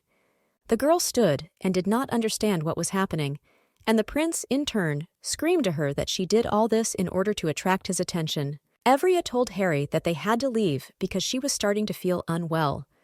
The prince shouted after her that she runs away as always, and I would like to grab her, because he thought that she should first apologize to Catherine. Harry captures and hides Cassian. He asked what he was planning to do. Harry was furious. The demon said that the next time the prince has the courage to pester his mistress, he will not get off so easily and will get what he deserves. Harry threw the prince into the wall with all his strength. He fell. The prince was shocked by this behavior of the young companions. Catherine ran up to him, shocked by what was happening, and asked if he was okay. Harry asked his owner if she was okay. O didn't answer anything, looked at the princes and his companion with contempt. S told her demon that it was time to go. They held hands and walked slowly. Harry was filled with anger. He shouted to his mistress that he could not stand it anymore, and that he needed to go out for a while, and he would be back soon. Evria, I asked where he was going to go. He said that he wanted to go teach the prince a lesson because he deserved it. The demon argued that he had no right to do this to her, and he had to be punished urgently. The girl was frightened by this behavior of her demon. Jupiter said that for the first time in his life, he agreed with him. The sword said that the prince had no right to behave like that and bully the weak. Harry was surprised by the behavior of the ball and said that they could go together and avenge their mistress. The young lady knew that her character was designed as a villain and was definitely supposed to be the type of person that everyone curses. Even if everyone around her treated her with contempt, she would not be able to do anything about it. Evria. She said that she was not at all offended by the prince and felt fine. The sword and the demon froze in surprise. The demon said that his owner was probably crazy or in a state of shock. The girl looked at him and said with a smile that it was the first time that someone was so openly angry with her, and she would never have thought that something like this could cause such a violent feeling. The young lady thanked Demon and Jupiter for what they were going to do, but said that she doesn't need this at all. The demon told her not to worry because he would protect her in the future so that she didn't have to be angry anymore. Jupiter supported him and said that he would also protect her. The young lady just laughed and said that she would now be calm in her life. There are two excellent defenders. As expected, the young prince did not mention the incident that occurred between him and the young lady's guard. Because if he had told this, he would have lost more than he gained. Evria walked around the room and went through the options of who she could invite. But she had a lot of enemies, so that there was no one to invite to during the holidays. She said that this was very difficult for her, and that she would rather write a business proposal. The lawn suggested that she rest a little and think. Evria told the young maid that she could invite someone herself, because the young mistress is only an organizer, and it was difficult for her to invite someone, since she had no friends. The maid said that this was a very important skill for an organizer, and she had to handle it herself. For a young girl, it was very difficult because her heroine made herself a lot of enemies wherever possible. Emma asked who she wanted to invite to her birthday. The lady was frozen in misunderstanding. Emma said this underscored her day, and she needs to spend it as best as possible and be surrounded by people from whom she wants to hear pleasant and sincere congratulations. The lady liked her maid's proposal and said that the first invitation should be sent to her. And later, she will leave a list of whom she really wants to see at her holiday. Such behavior touched the young maid. Evria, I wanted to invite a wyvern to my holiday, but the maid said that it would be a little incorrect. Harry stood near the wyvern and communicated with it. Evria. I heard the maids whispering about how beautiful they looked with the dragon, and realized that I began to notice an interesting detail. since after the appearance of the demon, more and more maids began to take time off from work. Evria. She frightened the maids with her presence, and they hastily apologized to the young mistress. And in turn, she could not understand what scared them so much, since she simply smiled at them because they had found her dog as beautiful. Evria thought that her facial expression can be a little scary for others. In this way, she managed to monopolize her demon. Harry saw Averia and greeted her. The girl approached him and asked if he was training here. He looked at her and smiled and said that he was not really training, but playing with a wyvern. He looked at his friend and said that they sparred a little in the sky. Evria looked intently at her demon. He asked what happened, and why doesn't she take her eyes off him? She looked at him and said with a smile that looking at him, she understood that literally everything his flesh is beautiful. He is frozen with shock. The demon looked at his mistress's hands and was surprised. They were very pale. He said that there was no blood in them at all and asked, "Is she eating normally?" The girl smiled and said that she recovered as soon as she arrived at the central estate. Harry was surprised that she said that she had gained weight. He took her in his arms and lifted her and said that she was still as light as she was. The girl said with a smile that his standards are too high and she must be the weight of a wyvern so that he cannot lift it so easily. Their fleeting entertainment was interrupted by Sir L's Evria asked Harry to let her go. The young master said that he was very grateful that she approved his request so that he could see the Dragon Knight with his own eyes. Evria said that they had achieved good results thanks to the book he owed her, because thanks to the illustrations they were able to organize the training process. Evria introduced Sir L to her most magnificent knight, Harry. The young man looked at the demon. He was interested in the ashen hair and red eyes, and asked where he could see him before. Evria said that they certainly could not have met anywhere. She was terribly afraid that the demon's identity might be revealed, and she did not know what to do and how to behave. Sir L said that one of his ancestors was a talented artist, and many his works are still exhibited at various exhibitions. He looked intently at the blond man and asked, "Is he really the same descendant of the great archmage, since he looked just like the man who came out of the portrait?" Everia. I was a little calmed down by this conclusion, because I thought that in his place everyone would think so. Harry agreed with him and said that his ancestors owned magic. The young lady just laughed and said that these were just amusing coincidences. In order to quickly change the topic, the young lady suggested that they go and watch wyvern riding. Harry said that just watching would be very boring, and he asked the man how he thought about giving them a ride too, and he offered to help if something happened. Sir L was very happy and a little surprised by this turn of events. Everia found out that her demon is behaving suspiciously kindly, and this can spell big trouble. Everia. I stood and looked at their movement in the sky after all the coups and tricks. She realized what the cunning demon was planning. Harry and Sir L were flying in the sky. The demon was furiously funny and having fun as they moved, but the man was a little tired. When they landed, the demon said that it was a lot of fun flying with him. The young lady asked Sir if he was okay, because he looked very bad, but he said that everything was fine. Evria said that if he got very seasick, he should urgently go and rest at their residence until he comes to his senses. The demon was surprised, but the Sir said that everything was fine with him and he needed to immediately return to the castle. Everia. I knew that the captain of the Royal Knights was always very busy and could not afford a single minute of rest. A young man asked the girl if she had heard about the holy ball, which was hidden in the misty mountains. He said that someone had taken out the sword, and the knights were frantically looking for whoever did it. From all the words, the girl stood in a cold sweat, but the young man said that the sword had been in the mountains for a long time, and they did not immediately discover it was missing. Evria. I didn't understand why they paid such close attention to it. Harry asked why the knights were looking for the man who pulled out the sword. The young captain said that they must not know the whole story. In fact, it is known only to members of the royal family. He said that the sacred sword is closely connected with the royal family, since the founder of the empire took out the sword and declared himself his master. The man said he didn't want to tell the whole long story, and he will only say briefly that the one who took out the sword will become the first contender for the throne in the kingdom. The young girl was amazed by his words. You Peter, Tia Aho said that his mistress can become a queen. The demon and Jupiter furiously discussed the current situation and asked the young lady what she should do now. She told them to be silent for a while because she couldn't concentrate on this problem. Evria turned to Jupiter and said that he had been for some time she will have to travel. Without him, he said that he understands everything and will wait for her. Evria! I was walking through my estate when my brother and friend came up and handed me a scroll. O looked at him furiously and was a little dumbfounded by everything that was in it. The girl with fear in her eyes asked her brother what it was. The young man said that this is a list of gift options for her birthday and asked, choose about 30 of the best ones. He said that as soon as she finally decided on the gifts, their father would finally be able to focus on his work. That's why he asked her to quickly make a choice and tell him about it. The girl said that these are too many gifts, and it doesn't matter to her at all that she gets her birthday. She can even do without gifts.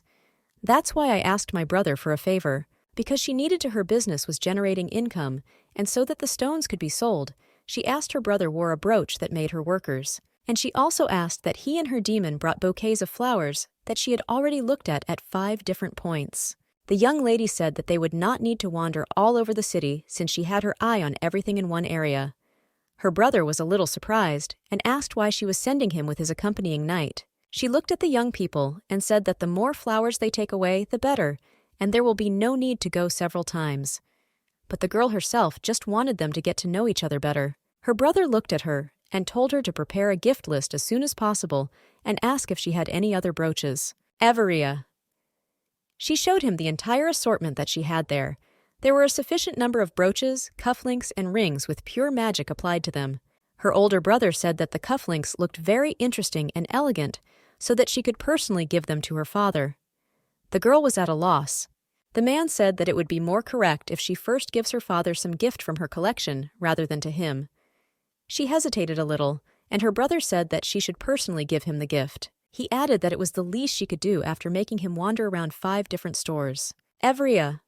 I was a little puzzled and didn't want to go to my father, but I still decided and knocked on his office. He opened it himself. This scared her a little at the door. Her father invited her into the office. The girl thought that she had not chosen the best time and would like to leave quickly. She said she brought it. He received the first sapphire cufflinks that they produced themselves. Pure magic was applied to them, and she asked to accept them. Oh, I was hoping that he would say that he doesn't like them, and she can quickly remove them and leave as quickly as possible. The father looked at the girl, then at the cufflinks, and said that they looked quite interesting, and asked her to personally put them on him. Evria, I was a little shocked by this and didn't know how to behave. She said it would be better if you put them on alternately. He agreed with her. The girl thought that it was quite difficult, but when it was done, it was very beautiful, and she was happy about her achievement. Father said that the prince and his bride will have an engagement ceremony on the very day when it will be his daughter's birthday. The duke was furiously angry because he could not change the date of his birthday, since invitations have already been sent out to all guests. The young lady was not as upset as her father said that there was nothing wrong with this. There would simply be fewer guests at the birthday party than planned. Told his daughter that she shouldn't worry about this problem ahead of time. He will do everything in his power to make his birthday the best. The young lady thanked her father for his effort. Later, different companies began to actively discuss how this celebration would attract more guests and who would go where. Evria was actively getting ready for the holiday on the occasion of her birthday, and during all the procedures she was active, engaged in work processes. But the maid asked her to take a break from work and pamper herself and her skin a little. Evria looked at Emma and said to her that she could take a break from caring for her skin and focus on the business, which is going very well. The lawn girl was furious, as she said that such a celebration could become a topic of discussion, and she should look great. Therefore, the young mistress decided to give up the reins of power to the maid and do everything as she says. Emma invited several young ladies who could do with her mistresses the most beautiful lady for the holidays. The young ladies did all the procedures so that she looked the best. One of the invited ladies said that light-colored dresses are often used in honor of birthdays. However, she was sure that the dark color of the dress would look more sophisticated on the lady. The young lady thought that if Catherine wore white to the ceremony, then she should wear something else, to avoid stupid comments in her side. Looking at the board, she said that she really likes the idea of dark colors. The young lady was very pleased that Mrs. liked her idea. She offered she has a crimson dress that will modestly cover her chest and neck. However, at the same time, it openly exposes the back in order to give the lady some charm. Evria could not decide on the choice of dress and hairstyle, and the young lady asked how OD gentlemen will accompany her. So how can they then decide more clearly on the style for the young mistress based on it? Everia. She said that there, in the corner, there was a knight who would act as her escort. After the young ladies saw the fiercely beautiful demon, they were stunned by its beauty. The girl looked at her demon and remembered how he felt very bad when they were surrounded by a large crowd and said, "It's quiet for him that he can't go with her and she has to go with someone else, because it was very difficult for him recently." He looked at her and said that he could not help it and he would go with her. But she said in a hurry that she would go with another knight. After her words, they looked at each other furiously. The demon was at a loss and decided to approach her, and kneeling down, asked her if she would go to the ball with him. The young lady hesitated and didn't know what to answer, but then she looked at him, and with all tenderness said that she would go with him. The young maids prepared to go out. She was amazingly beautiful in her outfit and beautiful hairstyle. Harry saw her and was stunned. Everia asked what was wrong with his face. He blushed very red and asked so she doesn't tease her his. Everia came very close to him and asked if she looked beautiful today. He hesitated, ___________, I don't know what to answer. She didn't stop tease him, but later apologized and said that he was too nice and she couldn't just miss her chance and not tease his. He sat on the floor and asked her to leave. She was amazed his behavior. She asked him _____ what happened. He took her hand and pulled her towards him and hugged her with tenderness and loved her tightly. He asked, can she just put on a serious face or leave when he asks for it? He said, that is a demon, and she should have been at least a little scared and left. But the girl with a calm voice said that it was good that she was not scared and did not leave. Everia, she said she's not afraid him, and no matter how hard he tries, he won't be scared because she's only afraid of death. He kissed her hand tenderly, but the girl said that they couldn't do that now because they might ruin her makeup and hairstyle. Harry said that she shouldn't hug or kiss anyone other than him. A lot of people came to the celebration, but some of them whispered and wanted to go to the celebration with the royal family. Everyone's favorite and fiercely beautiful dragon knights arrived at the festival on their wyverns. The guests present began to whisper because they did not know that the knights had sworn allegiance to the young lady. Dwarves also came to the holiday. The guests were amazed because they knew that their kind did not like contact with people. Following the gnomes, a count arrived who owned mines of magic stones. The commander of the royal guard and the first prince also attended the celebration. Since the holiday was in full swing, the demon and his mistress came down to all the guests. The young lady was charming. She looked at all the guests. They were simply amazed at the exit, and she briefly asked Jupiter if he had accidentally gone too far with the halo. But then he hesitated and said that everything was fine, since this was his best ability. Harry looked at her and said she is simply incomparable and everything is fine. The demon said that even without a halo, she looks absolutely stunning. Jupiter confirmed this. The girl asked them with a smile when they managed to become such friends. Approach them. Her father said that her appearance was so magnificent, as if some heroine young lady laughed at her father's words and said that it was strange for two people to hear such a thing. He said they needed to go. As they walked, the young lady saw the very cufflinks she'd given her, and I thought that my father probably really liked them. Her father thanked everyone for attending the coming-of-age celebration his daughter. Her father gave her a very expensive necklace. She was amazed and very shocked, because she knew that this necklace was very difficult to get. After the Duke gave his daughter a gift, everyone began to whisper because they knew that this necklace was found during wartime and sent to the museum. The value of this artifact is extremely high because it was worn by the country's very first queen during her coronation. A huge number of attempts have been made to return him, but all of them were unsuccessful due to large financial prohibitions. The father was at a loss what was wrong, because the girl wrote on the list that she wanted them, but the young lady said that she just wrote them down to fill out the catalog. He asked whether Leah liked the gift, but whether she was young, or didn't say that she really likes it, but it's too expensive a gift. The girl's brother came up to them and gave them emerald earrings. She thanked I really liked the gift, and after that, there was a flurry of all sorts of gifts, but not one could compare with the Duke's gift. Rapash approached the young lady, and she was very glad to be present at the celebration. She said that she was giving the girl the whole universe right now. She broke the small pebble that was in her hand, and the room was illuminated by a fiercely beautiful radiance. The young lady was very happy, as she really liked the surprise. Everyone continued to have wild fun on the holiday, but the young lady knew that she lacks presence her demon. She went look for him and went outside. Harry asked what she was doing here. Evria said that she was waiting for her dance partner and asked him to go dance with her. If he doesn't know how, then she will teach him. The young man was furious. He said that he was actually the king's archmage and he knew how to dance, and also asked where the fabric was. Her dress.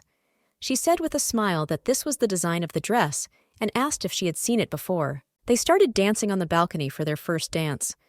The demon asked if the girl wanted to see her gift. She was intrigued. With tenderness and warmth, he pulled her closer and kissed her. In a passionate kiss, he handed over his little gift. The young lady was frozen in confusion. The demon said this her gift, although probably a little strange. Harry said that since he couldn't find her last time, he put a piece of his soul in her so that in the future he could come to her at any time when she needed him. Harry once again congratulated the young girl on her birthday with tenderness and warmth. The young lady was a little embarrassed by such a gift and asked him why he was doing this only now. The demon froze in shock and said that such a thing has special abilities, such as a side effect like a medicine taken incorrectly. Evria was embarrassed and said that it must have been difficult for him to make such a choice. She thanked him for such an unexpected gift. The demon moved away from her a little and said that a piece of the soul has a certain influence on each other, adding that if she gets hurt, he will be hurt too. But if he gets hurt, she will be fine. Evria looked at him and said that if she dies, it will affect him, but the demon said that she worries too much. But he said that he is strong and mortal wounds, for people are nothing more than an ordinary scratch for him, and everything works a little differently since he does not lose his energy. But Everia was determined to give to him part of his soul. She furiously screamed that she did not accept his gift and wanted to return it. Harry was taken aback her statements and said that he would not take back what he had already given. Everia was angry at him and said that she did not want him to become weak and vulnerable because of her. She knew that he would not live a long life, and he, who could live for thousands of years, would suffer because of her. She came up to him with lightning speed and kissed him. Him because she wanted him to take his part of his soul back. She screamed that she really couldn't take on such responsibility, for anyone. The girl hurried to leave him. The demon asked where she was going. The girl said in a rage that she was going far away because she did not want to see such a stubborn demon. Less than 5 minutes had passed before the girl returned to the demon and asked for help. He was a little surprised and said that she had just left him. Everia said that now she has no time for their disagreements. There is another reason for concern. Everia said that Sir El had a magic bullet that revealed the presence of a magic sword. The commander of the royal guard wanted to check the girl's sword. She told her demon that if something unexpected happens, he will pretend as if she is overcome by weakness, and the demon must catch her and take her to a secluded place. The young commander looked at the sword and said that it was sacred. Everia said this couldn't be, and it was just an ordinary sword, but he was sure and said that his ancestors left behind countless sketches and sketches depicting exactly the same sword. Everia. I got a little nervous and laughed, saying that it was just an ordinary sword, and it is very similar to the drawings. The commander said that if it's an ordinary sword, then it won't be able to destroy him right here, and promised to provide absolutely any sword the girl wants as compensation. The girl looked at him and said that she is not very pleased that her sword will destroy, but at the same time to her, even more unpleasant is the fact that there was a monstrous misunderstanding between them. She agreed to be checked. The commander unsheathed his sword and swung at the girl's sword to cut, but unfortunately he only cut it with his sword. They bowed low over the girl, saying that she was the mistress of the holy sword. The commander said that their royal knights would certainly protect and always stand guard over the mistress of the holy sword. The commander bent over the girl and took away the sword. When she took it, her life was illuminated with a beautiful glow. She was shocked and told Jupiter to calm down and not do anything like that again. He said that in such a situation, it was necessary to make a spectacular appearance. The next day, everyone frantically discussed the current situation, especially the crown prince. He was shocked and did not understand how this could all happen. The young prince knew that with the appearance of the girl, he won't get the long-awaited crown since childhood. His mother said him that he is of no value without a crown. He did everything with frantic zeal to get the crown into his own hands. He even had to enter into an engagement with the young lady, but unfortunately, she was very dark, selfish, and incompetent, which did not give anyone the opportunity to fall in love with her. His thoughts were interrupted by the arrival of his beloved. She asked frantically he shouldn't be upset so much, because he was sure that everything would be fine. She said that maybe the girl wouldn't inherit his place. The young lady said that the mere thought that the mistress of the sword would become the queen was absurd. He agreed with her and said that he was probably very worried about this. Everia walked around and was furiously indignant about it. Because of the commander of the royal army, she now cannot leave the room, as she has become very popular. Emma flew into Avery's room and said that they had big problems. Everia, in a calm voice, she asked who was looking to meet her this time, since she already said that she is the mistress of the Holy Sword. And after she showed him that she doesn't feel well, so she can't accept anyone. Emma hesitated, but said that the king himself wanted to see the lady. Harry and Jupiter wanted to raze the royal residence to the ground and arrange a small upheaval so that their mistress would soon become queen. Avery knew that there was no way she could miss the meeting with the king, and no amount of excuses would change at meetings at so__. She needed to quickly get ready and go to the meeting. Everia came to the royal court. She was puzzled and did not understand why it was suddenly worth organizing a trial. Everia hoped that no one would announce her successor ruler. The men present were arguing about the appointment of a successor as king, because they knew that due to the law of the land, the main contender for the throne was the owner of the Holy Sword. If he doesn't exist, then the successor is the person appointed by the king. The young girl knew that this was just empty talk, and she needed to have her say. She asked to give she needs a minute to tell her point of view. She said they missed one important thing, and that's her opinion. Everia. She said that, first of all, the discussion is being conducted on the basis of whether she wants to be a successor or not. And she said that they were mistaken from the very beginning, and she was not going to inherit the royal throne. Everyone was surprised by her statement and asked if she even understood what she was talking about. The girl said that she had already made a decision long ago, and, as the mistress of the sword, she with full confidence renounced the right to inherit the throne. Both principals were shocked. The crown prince said that's all nonsense, and she went crazy, and the first principal, in turn, said that she was truly magnificent.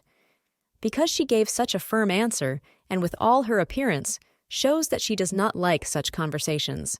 He also said that whoever becomes the next king will simply pick up the scraps thrown on the table. The men were in amazement and did not know what or how they should do, since the entire kingdom already knew that she was first in line to the throne. But the young woman specifically said that she was not going to make decisions about her future because of the opinions of other people. The king was pleased her words and said that she needs to personally appoint the next successor to the royal throne. He was confident that if the mistress of the Holy Sword personally chose a successor, then the people would eventually show understanding towards the future king. The king told his youngest son to show all his skills and not disappoint him since he had chosen him as the heir to the throne. And he told his eldest son that if the younger one makes a mistake, so that he doesn't let him down him and prove to him that he was wrong in choosing a successor. Everia did not want to accept anything and agree with them, but, unfortunately, she had no choice and she had to appoint a new royal successor. The young girl thought that she would be pleased with the appointment as successor, and she just wanted to cast lots and make a decision. The king told the young girl that there must be a worthy reason on the basis of which the true heir to the throne will be chosen, and he invited them both to take the test. He offered to send the two of them as assistants to the young girl's estate so that she could begin to appreciate their abilities. The young girl was shocked that she will have to endure the presence of two young princes for 3 whole months. The king spoke to Cassian and said that he had no choice, and he did everything in his power. He said that the prince was appointed by him as crown prince. He asked, "Do not let him down the throne," and his trust to do everything in his power to get the crown.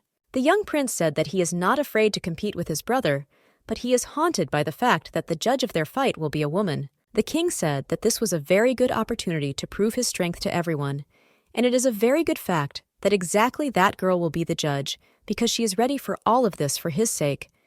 This was a well-known fact, and relying on this, the king arranged such competitions. The king also said that the young man should take care of the girl, but first he must find out about sapphires while he works as an assistant.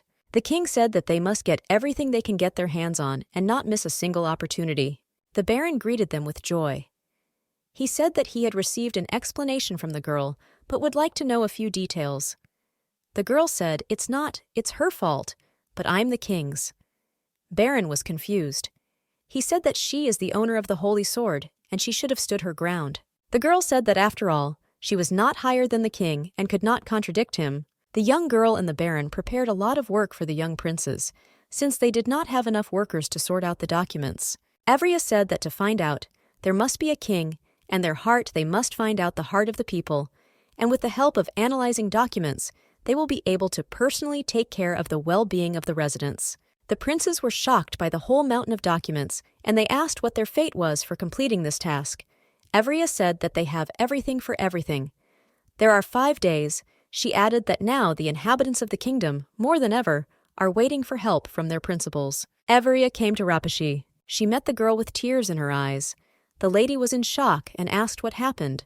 The young lady said that because her father intervened in what was happening, he made life difficult for the young mistress. Evria reassured the girl, saying that nothing had happened and everything was fine.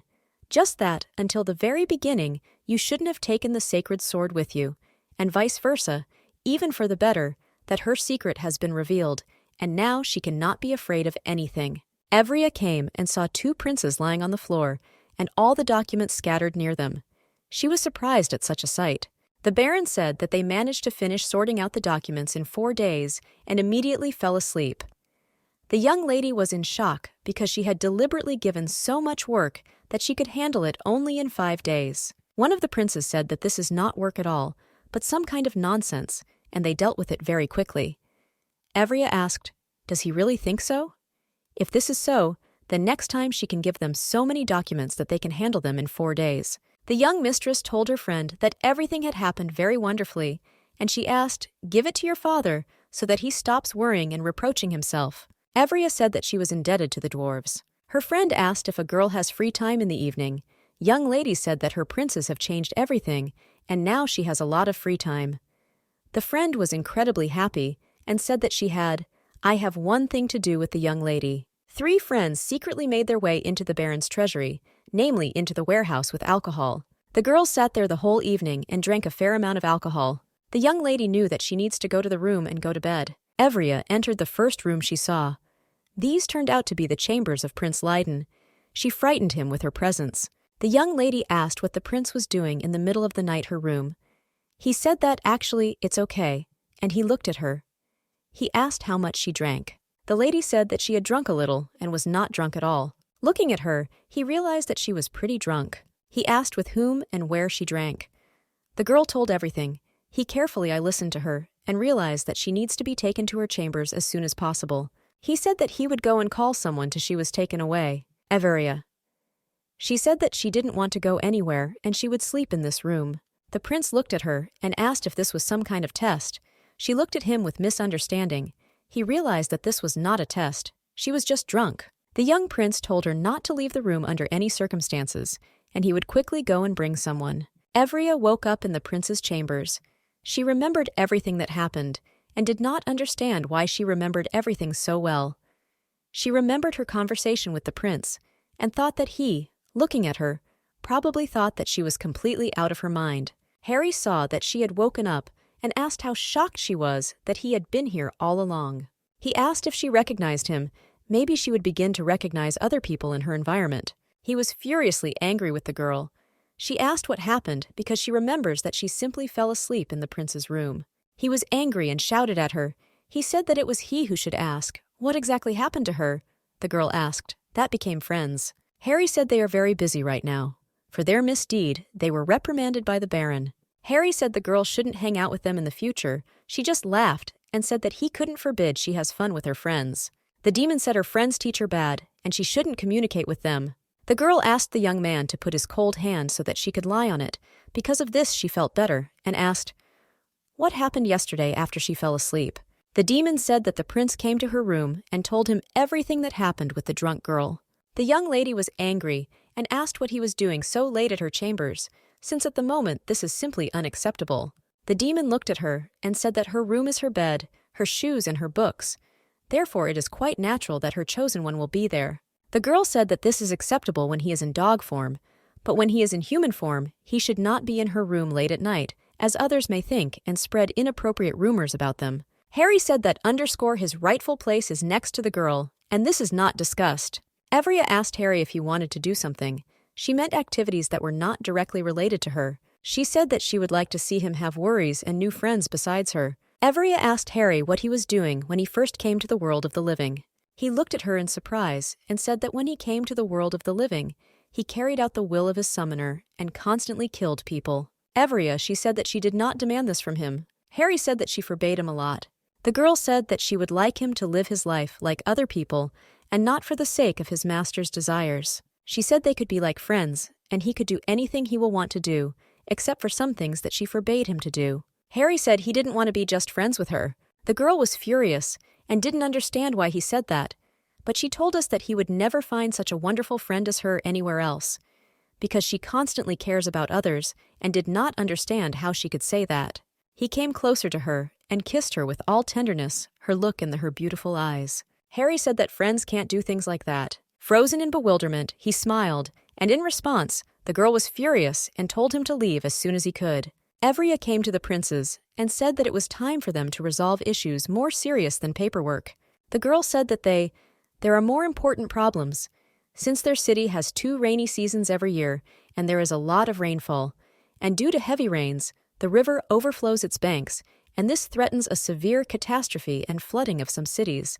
And this issue requires an immediate solution, since the spring rainy season brought a lot of damage that has not yet been repaired.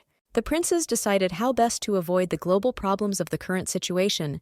They argued among themselves.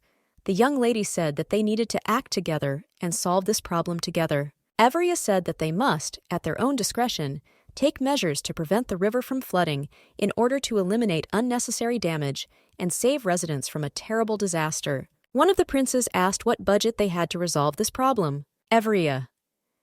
She told them to make an estimate to the best of their ability. She knew that it would not be easy for them to develop a plan that would convince the Baron of the effectiveness of the actions. The girl wished them good luck and immediately left them. Everia. I was sorting out information from the prince with the Baron, but the crown prince did not bring anything. The girl was a little puzzled. Everia asked the Baron for forgiveness for the fact that they destroyed his warehouse. He said everything is fine, she doesn't need to apologize. She said that she wanted to make a deal with him under the terms of which she would replenish supplies his pantry. The Baron flew into the hostess's room and said that the rainy season had begun, and they had a lot of problems. Everia, I was shocked because it's summer, it's not over yet. And they never expected that the rains would come so early because she knew that the rainy season falls in autumn or spring. Oh, I thought she had. There is still enough time to solve the rain problem. But, unfortunately, this was not the case, and she knew that the embankment's not yet finished like the dam. The Baron told the girl that the Knights of the Ice Order were building a temporary dam with the help of wyverns. But there is a lot of pain and a serious problem. The princes rushed after them and asked what happened. The young lady said that she did not have time to explain, so they should come with them. They agreed and went to help their friends. They arrived at the scene, and the girl saw with her eyes the full scale of the disaster. She did not know what to do. The Baron said that she must make a choice, because if they do not focus on one direction, then they will lose both. The young lady knew that she needs to make a choice, either a settlement with people or a black forest in which they mined acacia in order to later make stones. Everia. She told them to leave the forest and save the settlement with people.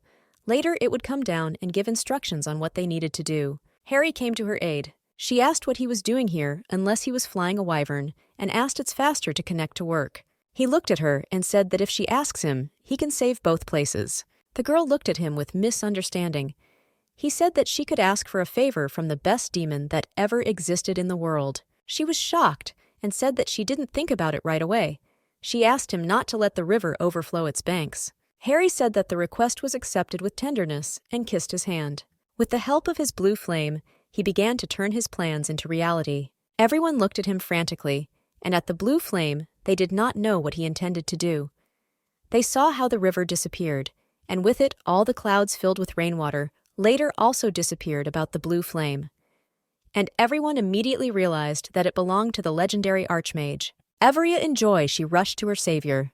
The girl said that he looked very pale. He hugged him in his arms and told her not to worry, he was fine. He said that he was pale because he used too much magical power. After everything he had done and said, he collapsed on the girl, having lost all his strength. The doctor was watching him and said that the young man was absolutely healthy. Everyone was in shock, and did not understand why he did not come to his senses then. The doctor said that no matter how much they checked, all the indicators would remain normal, and he was just sleeping soundly and only needed rest. Evria. She told the Baron to bring a real doctor. They are some kind of charlatan. All the doctors who came to the demon said that he was absolutely healthy, and they had never seen a healthier young man like this one. Evria, I was furious and didn't understand why he didn't wake up. Leiden asked her that Harry is the archmage of the blue flame. Evria was in no mood and unable to talk to anyone about the young man. Leiden decided to leave them alone and left, leaving with wishes for a speedy recovery. He said that even if you kill her hours, he still won't die because he can't leave the young lady. Several days passed, but the young man also lay unconscious. He did not come to his senses. All the doctors kept repeating the same thing, that he needed rest to restore his vitality. Evria frantically begged him to wake up. She tried different methods, but nothing helped. The Baron said that the season of heavy rains would soon begin again, but he thanked the young man who helped them and bought them some time which they put to good use and strengthened their position. The Baron said that the wyverns also tried very hard to help them, and thanks to them, they easily strengthened positions that were beyond their reach. Evria. I asked the Baron if the heavy rainy season had ever begun so early. He looked at her and said that this was the first time. Evria asked if this season is different from other seasons. Braun said that, in contrast, it was very strong, since this had never happened before, and in his lifetime he had not seen such heavy torrential rains. The Baron said that because of the strange direction of the rains themselves, the young lady was surprised how this could be. He said that the very direction of the clouds had changed. The girls were surprised. She asked where the clouds were coming from. The Baron showed the map and indicated the true direction, and from where the clouds were heading, and he said that they rested on the wizard's tower. The tower existed a long time ago, before the appearance of all the countries on the continent. The history of the origin of the tower is covered with a veil, and people believe that some god built it, and on the day it collapses, the end of the world will come. The young lady said that this is very suspicious, since wizards can control magic, as well as weather phenomena. The Baron said that wizards consider themselves close to God because they constantly use magic. Evria. She told him to find out if the wizards had recently conducted any experiments with the weather. Baron said that they would never admit it if you did this. You couldn't ask them about it directly. Evria said that they needed to figure out a way to find out information without asking questions directly. The young lady said that even if you ask the Information Guild about this, it will not be able to pay them only as much as it needs, since it does not have the money for it. The Baron said that they were in a very difficult situation, because wizards are their first buyers, who pay well for the stones. The girl also said that they are the most influential on the continent, which makes it much more difficult for them to investigate. Evria. She said that, despite this, she could not allow them to use many of them with impunity, since the inhabitants of her feud could die. She couldn't just turn a blind eye to it. The Baron said that they would not sit idly by and would solve this problem as well. He said that he was trying with all his might to prevent rumors from spreading, but unfortunately, there were a lot of witnesses who saw everything with their own eyes. Evria. She said that if he means what Harry did with the river, then they will not be able to do anything, and how will it be? The Baron said that about the days they say that this is a true archmage. Others claim that he is a student of some wizard, or a descendant. Evria, I asked the Baron what he thought. Which rumors are true? He said that the man is most likely either a descendant or a student of a wizard. Evria, with a smile, she said that he should ask him. The Baron himself was a little surprised because he wanted to hear the truth now. Evria thought that Harry would like this question, since he wanted to talk about his strength. Evria, she recalled her wonderful moments with the young man and missed him very much. She wanted to hear his voice and his thoughts about the whole situation now. The young girl did not help her friends and all the residents with the rubble after all the rains. Leiden saw the girl and said that they told him that she was looking for him, however, and he was surprised and asked what she was doing. Evria said she is helping people repair flood damage. The man was surprised that she came to the rescue and personally helped with the damage. He said that she constantly appears in an unusual light. Evria told the young prince that the Association of Wizards was involved in what was happening. She said that until now she only has suspicions, but if you dig deeper, they are definitely involved in this situation. He asked, how can he help? Evria said he could help with the help of his friend. Leiden got upset and said that she doesn't need him, but Luke, the girl said that she doesn't argue, but in any case, it will be much better when his friend helps. He said with a grin that she was clueless about such situations. The girl just smiled and said that she often hears similar words. He said that he became very curious about what was happening, so he will try to find out something, however.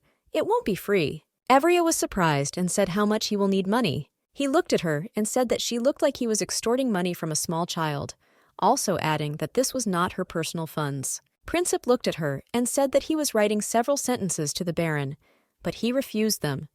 So what does he ask? Write her down with him a list of sentences that would suit me with the rune. Evria. She was shocked by his request and said that this was their test for qualifications as a future king. The young prince said that he just wanted her to point out all the shortcomings and that he really needed her help. The girl looked at him and asked if he really wanted to take the throne. The man asked her what answer she wanted to hear. The girl hesitated. Leiden said that if you voice your desire out loud, it will be regarded as treason against the crown. The young girl knew that when she read the book, the young man never showed a desire to take the throne, he just wanted to survive. Leiden, he said he didn't want to die. He asked, does he look sorry for her? He said that he wants to be a king, but he has no great ideals. He lives to live, and he has never thought about living his life for other people. The young girl said she could help and give him a couple of tips. Leiden said that he is sorry to end such a pleasant conversation, but they need to get back to work. Evria knew that at the end of the test, she must choose the king's youngest son. So that peaceful times would come to the kingdom, as stated in the novel, she knew that initially this was the right answer, and the tests were just a kind of pampering. The young lady sat in the fury of her demon and looked at him as he slept. She gently touched his face and asked how long he intended to sleep so peacefully. She frantically screamed that he should not dare to leave and immediately charge himself. She simply begged him to charge himself with her energy. Suddenly she was thrown by the hand and thrown onto the bed. She was shocked by this and only managed to pronounce his name. The young lady looked into his eyes and thought that he was not himself. She knew that he was already in such a state when he could not see blood. The demon bites harder on the neck. After she screamed his real name, he woke up and came to his senses. He didn't understand what was happening. A girl sat in front of him, her eyes filled with tears. The demon was frantically frightened. He did not understand what had happened, screaming. He asked what he had done and what had happened. The young lady was in tears. She screamed at him. He looked at her with confusion and asked what he did to that offended her. Why is she all in tears? She shouted to him that he did this to her. Harry came closer to her and said that when she cries, he has no idea. What should I do? The demon calmed down with tenderness and said that when she cries, it's like they're piercing right through his chest. And for him, this is a very strange feeling. The girl whispered quietly, I'm sorry. He was furious and didn't understand why she was apologizing. She said that the fault was that she made too big a wish, and because of this he was tired. But he said that there was nothing like making a wish. That's her full right. Evria said she tried to protect him and fence him off from everything like that. But with her desire, she violated their boundaries and put him in danger. The demon didn't say anything and just kissed her on the cheek. She stared at him and looked with misunderstanding. He looked at her and said that he wanted everything her dreams came true, and he really likes it when she asks him for a favor. Harry said that now you want to do something that friends never do with each other. She looked at him spellbound and asked what he wanted kiss her now with this situation. Harry said now is the perfect time for something like this. They merged in a frantic, passionate kiss.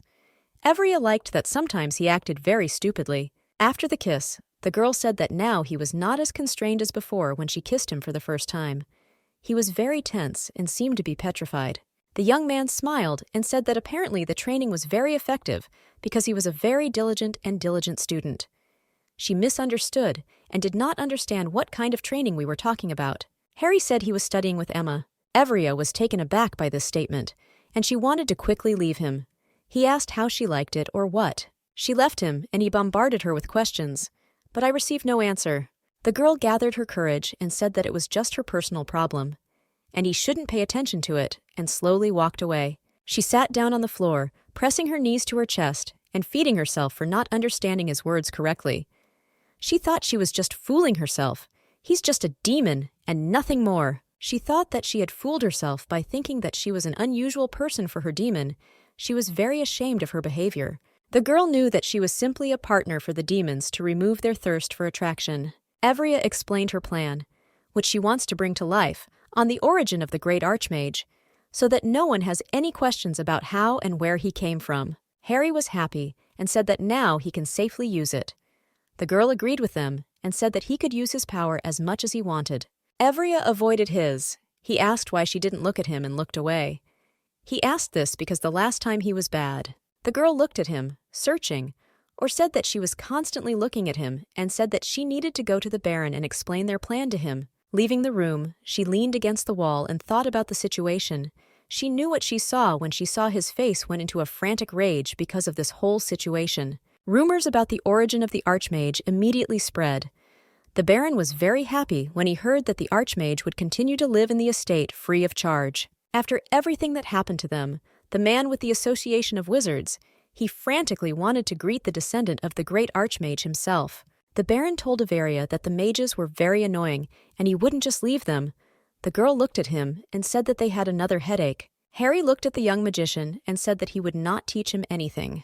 The young magician was shocked and said that he did not have time to ask or tell him anything, but the demon looked at him and said that he knew that he would ask him to teach him magic. Harry said that under no circumstances will you teach him, and even more so, give your magical flame for experience. The young boy froze in surprise and shock at what the great descendant of the Archmage was saying. He did not expect such a reception. Evria. The Baron and I looked at each other, and the girl said that the man looked more irritated than usual. The young magician said that he didn't even listen to him and his proposal. Harry walked up to Evria. He hugged him and said that he had chosen this person and could not leave this place. The magician stared at the two of them. Evria hesitated and said that this was just hiring and nothing more. The magician looked at them and asked if this is hiring, then until what date do they have a contract? The young girl said that she doesn't remember the exact date for this. She needs to review all the documents so as not to make mistakes with this information. Evria asked Harry to watch his words and explore with her. Young Max said that the man could join them after his contract expired. Harry looked at the young magician and said that he belonged to him all his life, and he won't leave the girl anywhere. The young magician froze and could not carry out a word. He in no way expected such a turn of events. The young magician passed on information to higher ranks. He said that he failed. His mentor was surprised by this turn of events. He asked if he had conveyed all the information and all the proposals that they were ready to provide to the great descendant of the Archmage. The boy shouted that the girl had brainwashed the great magician and was keeping him on a short leash, which in turn was not permissible in relation to magicians. The young man screamed, and frantically, he could not just leave everything to chance. His mentor said that they must take action. The young man said that he must try to rescue their brother-in-law from an insidious trap. He promised his mentor that they would do whatever it takes his strength and will not return until he saves and helps the great descendant of the Archmage. Evria came to the library and saw how the two princes work with all their might on the assigned tasks. Evria. I thought that the fact that they saw the consequences of the flood led them to begin to solve this problem together. She wanted to find a way to get them to solve the problem more effectively. Evria approached Leiden and asked if he had any difficulties in completing the task. He said that he was preparing for negotiations. Because if the Baron is going to cut the budget, first of all, you need to think about the conditions of both sides in order to find a way out and the current situations. Evria approached Cassian and said that she likes that he cares about the waterfront design, but would like to know what he thinks about the budget. The young girl had long wanted to ask him a question about the budget, and since he didn't take it into account from the very beginning, this very puzzled the young girl. Leiden. The very first thing I did was go to the Baron to find out what resources were available on the estate, and in turn, the Crown Prince looked as if he had no intention of finding out such information. Looking at the lady, he said in all seriousness that the budget is not so important. Evria. I was puzzled by this answer. She asked if he knew how much the construction would cost, since it would require the purchase of all building materials, and hiring workers also needs to be taken into account. The prince said that she doesn't have to worry about anything, since he asked for support from the center and received money. Averia was a little surprised. Why did the center provide them with help? The prince said that sapphires were discovered here on this land, and this is a very important property for the entire empire. And if the river overflows its banks, then in the end, everyone will suffer minimal overall damage. Using this argument, he convinced His Majesty of the necessary help. The girl thought about these words because if the center provides its support, then they will be able to save their budget considerably. Evria asked what would happen if they were asked to provide the right to manage the fief as payment for their great help. The prince said that he had written a list of conditions in advance in order to come to a general consensus. The conditions stated not to encroach on the rights to manage the feud.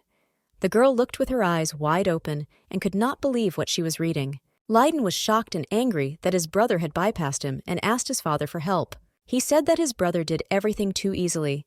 He looked at him and said that this method was not at all simplified. Leiden looked at his brother and said that he immediately asked His Majesty for help as soon as he received his task. The young man reproachfully said that it was never difficult for his younger brother to see their father. Leiden.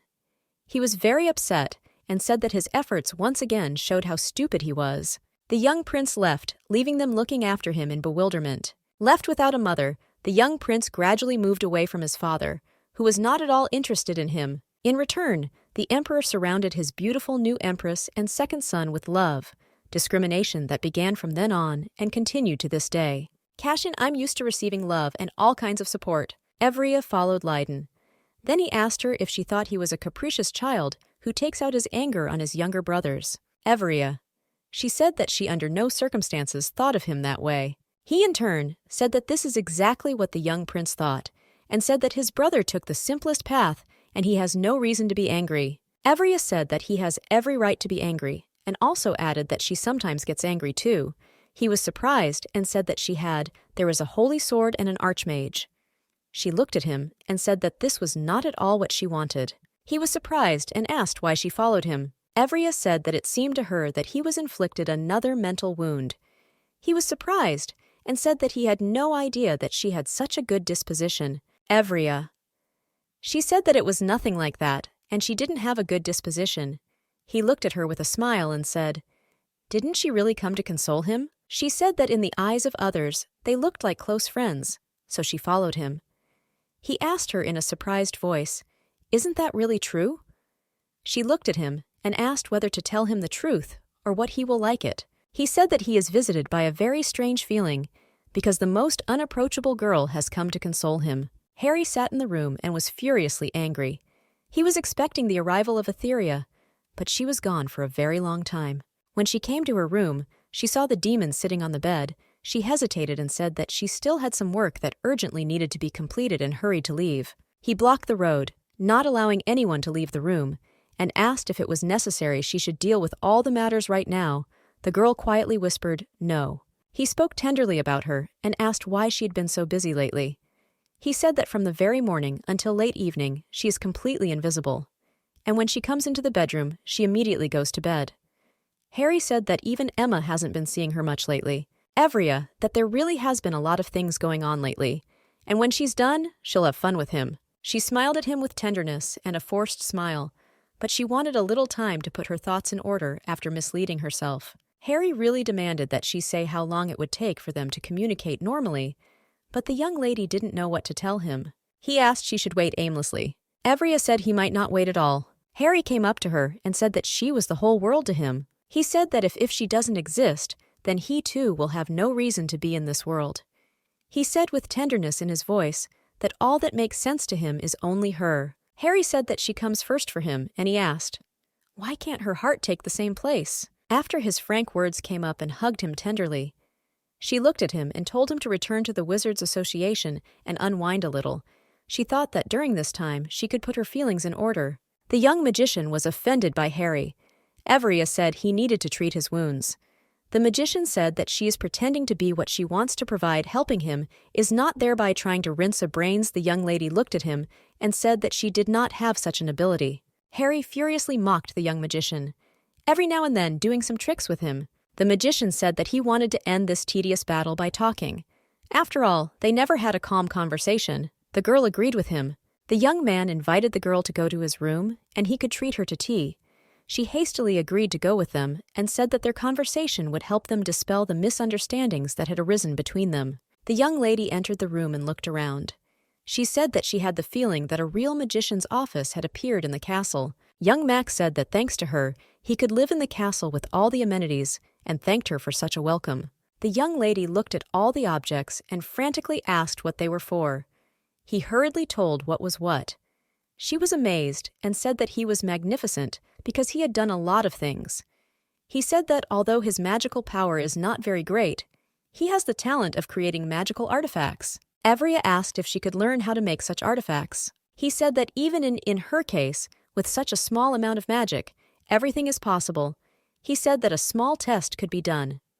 The magician gave him paper and a pen and said that the sketch should be engraved on a magical artifact and it should be drawn without a single error. Since the slightest deviation in the magical function will change, he told her to try to move her magical power into a pen and draw. The young lady knew that she had no predisposition to art, but she still decided to try. Mac looked at the finished result and said that she did a pretty good job. Evria was surprised. The magician said that it was drawn a little clumsily, but overall she has abilities. The girl thought that perhaps this was a talent that the real owner of this body possessed. There is a high probability that this assumption is correct. Since the hand moved against it, turns out that in the original work, the girl will live until the end of her days. She did not know about talent and continued to envy the abilities of others. Evria asked what she needs to do is to learn how to write stamps. Mag looked at her and said that first she needs to get a teacher. Everia, she said that she had never met a person who taught how to create magic seals. The magician said that this is quite natural because all the teachers are members of the association. Evria thought that she had talent or a simple ability to draw. The young magician did not want to focus attention on this issue and decided to offer she still had some tea and asked her to wait a little. Evria thought that recently he had really wanted to give her tea. He came to her and she said that she would be happy to drink tea with him. Mage poured tea for the girl and she brought it him to her lips and she wanted to quickly drink tea with him and sort out all the issues. He looked at her impatiently and at how she was about to turn the cup over to take a sip of tea. The girl drank a little tea as her friend felt uneasy, and she bowed to the side. Harry was on the roof of the building watching the sky. Emma came out and gave him the signal. Harry went down to her, and they went together to a secluded place. He was glad to see them, with a frantic desire to get started as soon as possible. He asked her if it was time for a lesson. Emma said that today she would open a new world for him, adding that the warehouse in the spare wing was empty and they could go there. While they were walking to their destination, the demon thought to himself that he really likes the girl's ability to find empty places. The young lady said that today he had a really huge topic to study. She looked at him and with a smile told him not to run away when he saw this material. They quietly walked into the empty room while no one was around. He said that he wanted to start as soon as possible. The girl obediently agreed. Emma said that it was time to study Madame Louise's new book called Flowers of Innocence.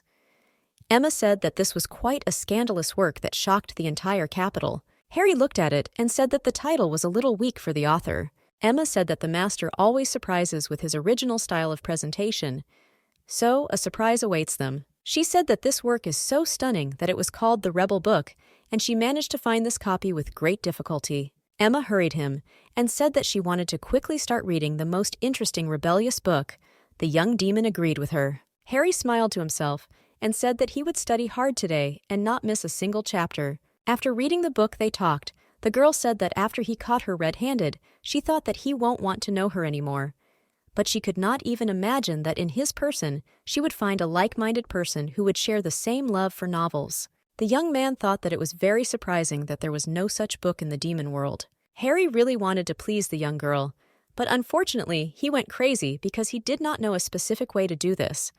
And so I decided to talk to the maid. Emma asked her new friend if he knew why their mistress seemed so depressed lately. He was scared her question and said that he didn't do anything. She stared at him with misunderstanding and said that she didn't ask if he did anything. Emma said that __ her mistress is very upset, and thus she gets upset along with her and everything falls out of her hands. Harry said that they understand very well how Emma feels. He said that all the lady had to do was frown her forehead slightly, and it seems to him as if the heavens had fallen to earth. New friends. We chatted a little more and went our separate ways. Emma said that she would look forward to the next meeting. Harry stood there and thought that he had a good time today. So after meeting with Emma, he can calmly go to Iberia's room. A young magician approached the demon and said that he was very poor and still wandering in the dark. He said he could help him to get rid of the obsession. Harry looked at the young magician with contempt. He said him that underscore his home is here, and he won't go anywhere. The young mage said that then the archmage could calm down since he decided not to try to persuade him anymore. The magician said that he had decided to take everything. And what underscore if a man cannot go of his own free will due to brainwashing, then he will destroy the original cause. The young man said that he did not really want to kill the young lady. So underscore if he follows him, he will give the woman an antidote. The young man stood and thought that his desperate method works, and thought that when the man comes to his senses, he also thank him for what you did. Harry was furiously furious. He said that he could easily kill a person because it's very simple. Evria. She sat and did not understand where the noise in her head came from. She felt very depressed because of the frantic noise. But fortunately, the noise suddenly disappeared, and it became unexpectedly quiet. She did not understand what had happened or where she was. Looking around, she saw a beautiful girl told her that they had met again. The young beautiful lady asked the girl how she had been living all this time. Evria froze, and with difficulty asked the yellow-haired girl who she was, and said that she did not remember that they had crossed paths somewhere. The young girl said that there are unbreakable rules after the meeting, always followed by removal. So, naturally, she does not remember their previous meetings. The girl said that they first met during the plane crash. She said that then, unfortunately, a lot of people died. The girl froze and looked at her with big, rounded eyes, and the yellow-haired girl said that they could only meet when the girls were in danger of death. Evria, I hesitated and didn't understand how she could be in danger of death. She was angry with the wizard and cursed him. I threw away all my feelings. She realized that it was much more important that the woman with yellow hair said that they had already met before she became the heroine of the book. The yellow-haired girl approached Evria and told her not to worry as she would soon return back to her demon. Evria froze in surprise. She asked the woman if she recognized Harry. She said that he is a very famous and special demon. The woman said that she was not a person, but a sun goddess, and also said that the girl owned her heart. The ring received during the Errol festival was also given to her in a past life. Evria asked her why she did this to her. The goddess said that the girl was a suitable person who was given the ability to return her heart to its rightful place. She said that a long time ago, a man visited and begged to borrow, he won't be long her heart. Having played pranks on her, she fulfilled her request, but unfortunately she did not return and ran away far, far away, losing her heart and strength. The goddess could only follow her trail, so she found another way. The goddess said that she called her representative into this world who would find her heart. The goddess told Avery that this was not a world at all. There was another real world inside the book. Averia recalled that ill-fated moment when she was getting ready for a business trip. Then she took the book with her and furiously studied her. Averia asked where she got her ring, because she had never bought it or received a gift. The goddess said that she had given her piece in advance so that she would not be too shocked, and subsequently put the information in the form of a novel for easy reading. They just started chatting when suddenly the goddess said that their time had come to an end. She said that when the girl returns back to the world, she will completely forget about their conversation since the restrictions imposed by the goddess are still in effect. Averia was shocked and asked how she was going to get her heart back. The goddess told the girl that she doesn't have to worry and can just calmly follow her chosen path. Averia woke up in the room on the bed. Next to her, she saw her beloved demon, who gently held her hand and asked if everything was okay with her. Averia said that she drank tea with a very wonderful aroma. Harry looked at her and said that little Mac added poison to it. Harry said that he managed to get the antidote, albeit with a slight delay, since the young magician realized his irreparable mistake. Evria. She looked at the body that was lying in the corner and asked if the magician was dead. The man said that he was not, because she herself said that he should not kill people. He would just help a little to understand what he had done wrong. Evria told the man to first call the doctor and ask her what was hurting her. She said he shouldn't worry, she's fine. The doctor came and examined the young magician. The girl asked how long it would take for a full recovery. The doctor said that he will at least have to stay in bed for 1 month. I realized that if he doesn't get in touch for a whole month, the Association of Wizards will suspect something is wrong. She asked the doctor if the young boy could talk. The doctor said that most likely he would come to his senses in a week. The man asked the girl what happened to the young boy. He wanted to know what animal attacked him. The girl asked him to keep what happened to the wizards a secret. He said that he would remain silent and would not tell anyone anything. Harry asked Averia why she decided to cure the young wizard because he was going to deal with her. Averia said that she couldn't let the other party look like a victim, so she couldn't let him die. But the man said that the blame lay entirely with him, so that she need not worry. Averia, she said that she didn't want to give another reason for nagging, and she needs to avoid annoying people. Averia everywhere. She screamed for him to stop following her. Averia knew that he was now behaving the same way as after the kidnapping incident, and would again work in overprotective mode, and she'll just have to come to terms with it. Averia saw that the young magician Gerald had woken up. She set him so that he would calm down, and the heir to the archmage would not go into the room, unless of course he behaves inappropriately.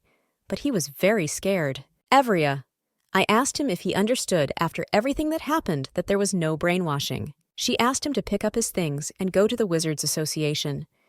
He said that he would quickly pack everything and leave the castle immediately. He also promised that he would explain everything to the Wizards Association. Averia said that he doesn't have to torture himself like that, and he can stay in the castle until he fully recovers. The little youth was furiously Napugo-en with such a proposal. He will return back and finish his treatment in the tower. He wanted to get up and leave, but fell to the floor. The young girl thought that she had another headache again. He said her whole story. She asked him what would happen to him if he breaks this promise. Through the pain, he said that he could lose all his strength. Averia knew that if it had been some trivial issue, she would have offered to ignore everything and leave. She asked him why he even took such a serious step. He cried for the wrong reasons and said that he was just going to save his poor comrade. Averia, I looked at him and thought that his intentions were not so bad, but later it resulted in a big disaster for everyone. The young lion looked at him and said that for now they would not find a solution to the problem that had arisen. He must stay in the castle. Averia said that if you search, you can find some kind of loophole in this matter, and perhaps the Association of Wizards will also be able to provide assistance in this matter. The young magician said that the Association of Wizards does not abandon their family members in trouble, so that they will definitely help. He looked at her and said that he was really sorry because of the poison. She looked at him and said that everything was fine because he was sure that she was brainwashed. He said that he planned to give immediately her antidote as soon as he could convince the archmage to return with him. But he said that the choice of solving the problem was indeed disgusting. And he asked her for forgiveness. Harry was angry and shouted that he was against the young magician remaining in the castle. He did not understand why the girl was so fiercely defending him. Averia said that he will be in the castle, and this is not discussed. Averia, with a smile on her face, asked him to calm down. Averia looked at Gerald and said that she would just give him a roof over his head. Gerald. He said that he could ask the Association of Wizards for as much money as he needed. Averia said that she was not interested in money, and he could forget about them. She said that she would like to master the method of producing magical artifacts. The young mage said that this is simply impossible, since the production of magical artifacts is completely monopolized by the Association of Wizards, and since this is their valuable asset, this secret is strictly forbidden to be disclosed. She looked at him. If you asked, will everything be okay with him if someone finds out that he poisoned her? He looked at her in fear. She said that his actions will be considered an attempt on the life of a high-ranking lady. She is the daughter of a duke and the mistress of the sacred sword. She added that perhaps the situation will even result in a conflict between the royal family and the Wizards Association. The young magician sat down on the floor and turned pale. He did not understand until that moment what he had done. He said that he should contact the Wizards Association. Averia knew that it doesn't matter to her what the Association of Wizards answer like that. If the answer is yes, then they will be able to produce their own magical tools. And in case of refusal, it will be possible to simply lure away the young talented magician abandoned by the association. The girl knew that in any case, she would unconditionally remain a big plus. The Wizards Association quickly gave its answer. However, the way to solve the problem that arose turned out to be very unexpected. They said that they could not reveal the secret of this art. But in return, they will send 2 of their specialists to them, and they will remain in the castle until the young magician finds a way to eliminate the ban imposed. Averia said that the problem with the ban could be solved in the shortest possible time. Then their specialists should stay in the city for at least a year. Everyone agreed. Soon, 2 wizards from the Magicians Association arrived at the castle. Harry looked at her and said that since the wizards had arrived, she would not be able to spend time with him, and since they would stay for a whole year, she would be busy all this time. Evria couldn't stand it and said that if he can't have fun with her, then just let him study with Emma. When she realized what she said, she hesitated on the spot. He said with a smile on his face that he had been working with Emma not too long ago. Harry said that the lessons were very useful, and since he did not know about the existence of such things, he did not suspect that in this way people could also experience pleasure. He looked at her and with a smile asked if she wanted him to share his experience with her. She looked at him angrily and asked if he wanted to share with her what he had learned from Emma. Evria was furiously angry at him. She hit him and said that this is a disgusting tactlessness to say such a thing. If among demons, this is in the order of things, then in public it is obscene to say such a thing. Harry said he didn't understand why she was talking about it like that, because Emma told him to study hard, so that in the future he can bring pleasure to the lady. Emma went out to their office because she heard her name. The demon was just when she came. Harry asked Emma if he could tell him about what they were doing. Emma asked him in shock what he told her. The girl was shocked that he told the lady everything. She said that he didn't the only one who will receive a scolding from the mistress. Emma asked the mistress for forgiveness, but the young girl said that she doesn't need to apologize and she's not to blame for this current situation. Emma said she wouldn't do that again. Evria, she said that she didn't care what they did. Emma frantically asked her mistress for forgiveness for reading erotic novels during working hours. Emma said that Harry was caught reading a novel, but she said that she would keep her hobby a secret if she allowed read a book for him. And now, he her novel reading companion. Evria was shocked. Emma said that she loves reading erotic novels. Evria asked Harry if he had kissed anyone other than her. He said that he had no reason to engage in such abomination. Evria was shocked and very ashamed of her behavior. After this, she couldn't be left alone with him, and she said that she had a lot of things to do that didn't require delay. He approached her and asked why she was so busy every day. The girl said that she had a lot of work to do. Harry said she could give the job to someone else. Evria said that everyone is busy, and she needs to handle the work herself, since there is no one to entrust her affairs to. Harry shouted that she had those to whom she could give all the paperwork. He called the demons to help. 2 demon twins came to her. Evria asked if they were really good at paperwork. The little demons were scared they didn't understand. Why did the highest level demon summon them? Harry said he didn't call them. Evria said that she called them. She froze in shock. They asked why she called them, and what she needs from them. The girl said that she heard that they are very good at paperwork. Evria looked at the result and was surprised. She did not expect this from the demons. She said that the content is very good and the speed of work is very good and fast. Harry told her to give them all her work. Evria told the twins to sort out all the paperwork she had accumulated during all this time. She also forbade them to spread the fact that they were demons, and she added that they should not kill anyone. One of the twins said that they were low-grade demons and were forbidden to kill anyone. Evria was surprised. They were not allowed to indulge in pleasure, since they were inferior to the caste. Evria asked if they could introduce these 2 to the public as his relatives. He was surprised, but the girl said that they were very similar because of their hair color, and no one would have any suspicions. The little demons were shocked by what the girl said. Neither could understand how one could say such a thing to the great demon. They knew that he would now turn around and show his true nature. Harry said that if Evria wants it, then he is not against it. The demons did not understand what was happening. They knew that bloodshed was about to begin. Evria asked them to complete the paperwork in 1 day. Harry hurried her, and they left. The girl knew that they still have to deal with one problem. Namely, with magicians, they began to develop magical artifacts and sell them across the lands. They developed a brooch with a seal. Gerpold, in turn, was responsible for the development of the new product. Although such a process required a lot of time, in the future you can get a lot by monopolizing this product. Evria looked at her beloved demon and told him to hug her. He didn't expect this, but he still liked it. Evria looked at him with misunderstanding. She was very surprised by his reaction to her proposal. A little earlier, Harry threw a tantrum. He said she should spend time with him. Evria said that she could not do anything. She had several tasks left that needed to be solved. Evria said that this is the last thing she will do today. Harry offered to help her so that she could finish quickly. She asked what magical artifacts he would like to have with him. He looked at her and said that he would like to have such a magical artifact that would help get rid of her work. He said he wanted to have an artifact that showed her whereabouts. Evria liked his idea.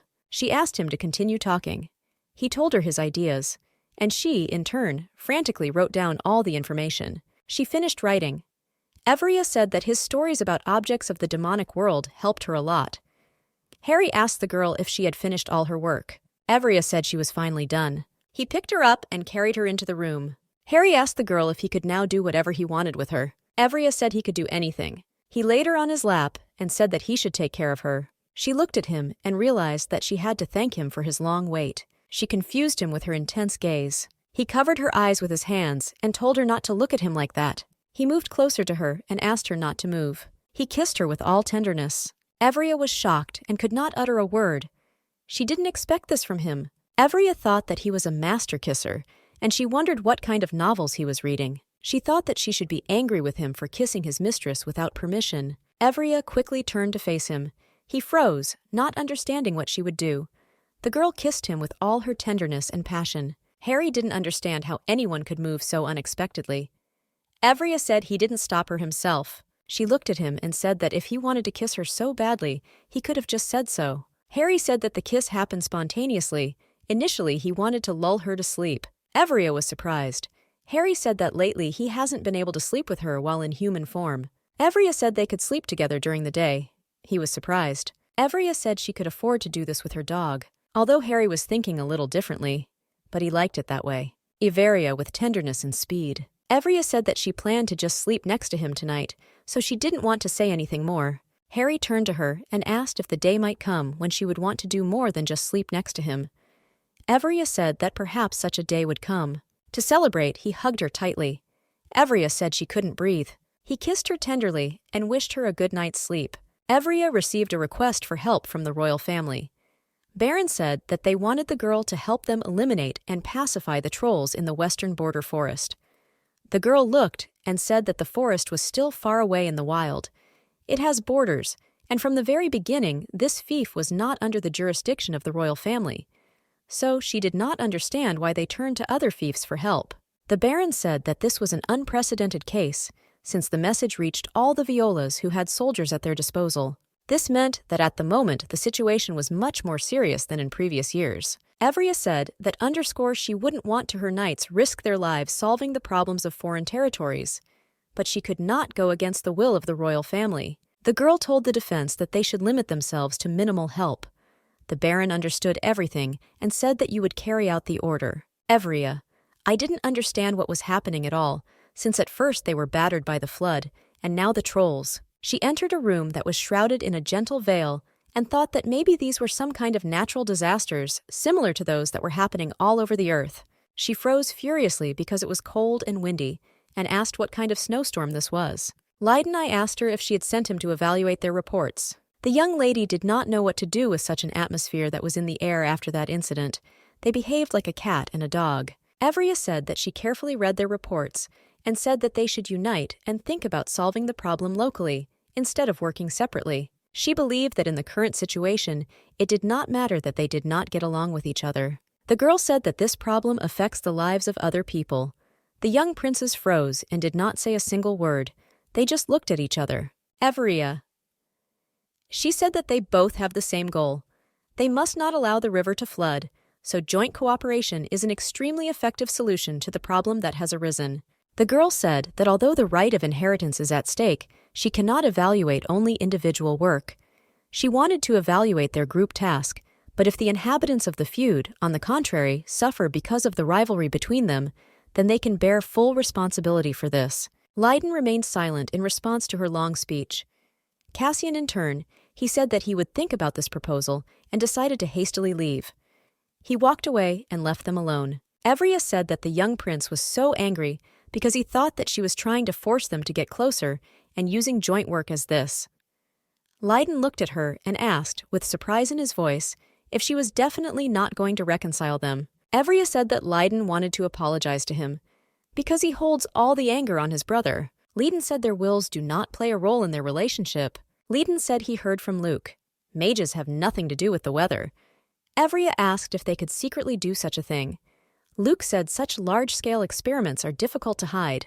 Evria thought that these experts were all connected to the Wizard Association, and she couldn't understand that she could be wrong about this. The tower was used as an observatory, and the only people who went inside were fortune-tellers and meteorologists who read the stars.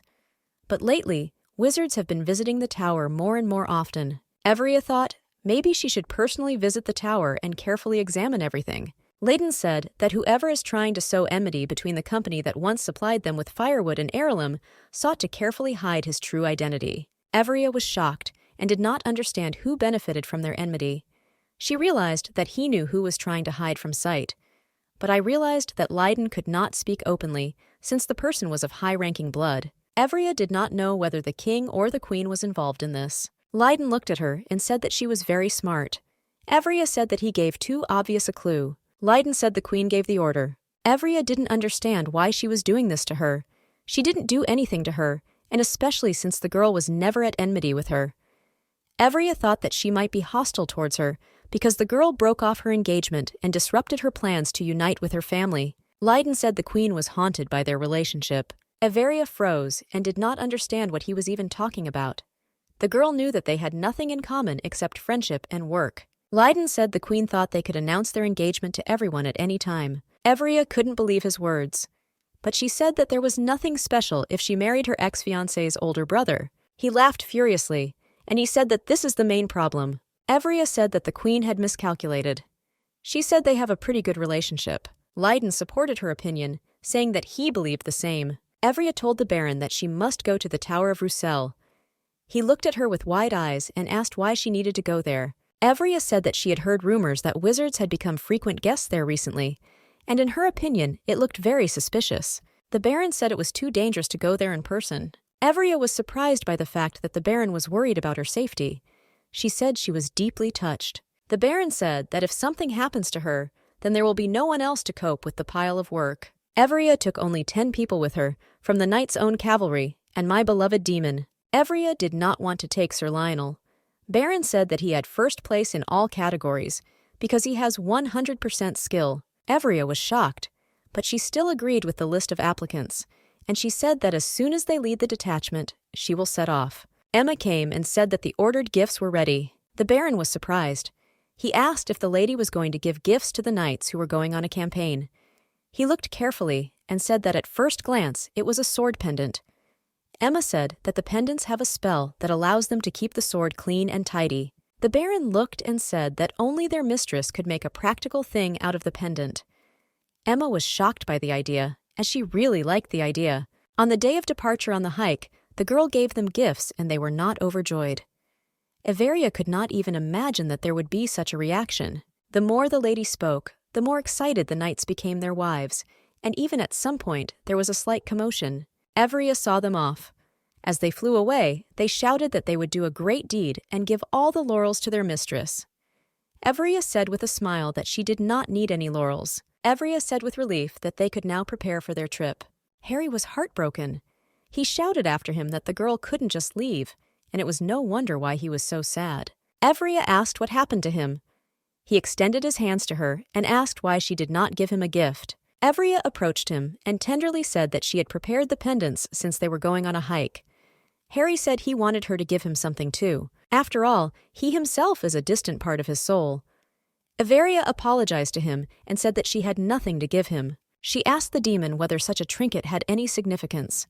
He said it meant something to the knights. Evria said that he does not matter to her, since he is the only one who can hold her hand and sleep in the same bed. Evria kissed him, thereby making it clear that he was very important to her in the whole world. She asked if he felt left out after everything. Harry said he was happy with everything. Evria thought that, after all, it would be better if she prepared some kind of gift for him. Evria asked when his birthday was. Evria said he gave her a birthday present, so she wants to do the same. He said it was his birthday tomorrow.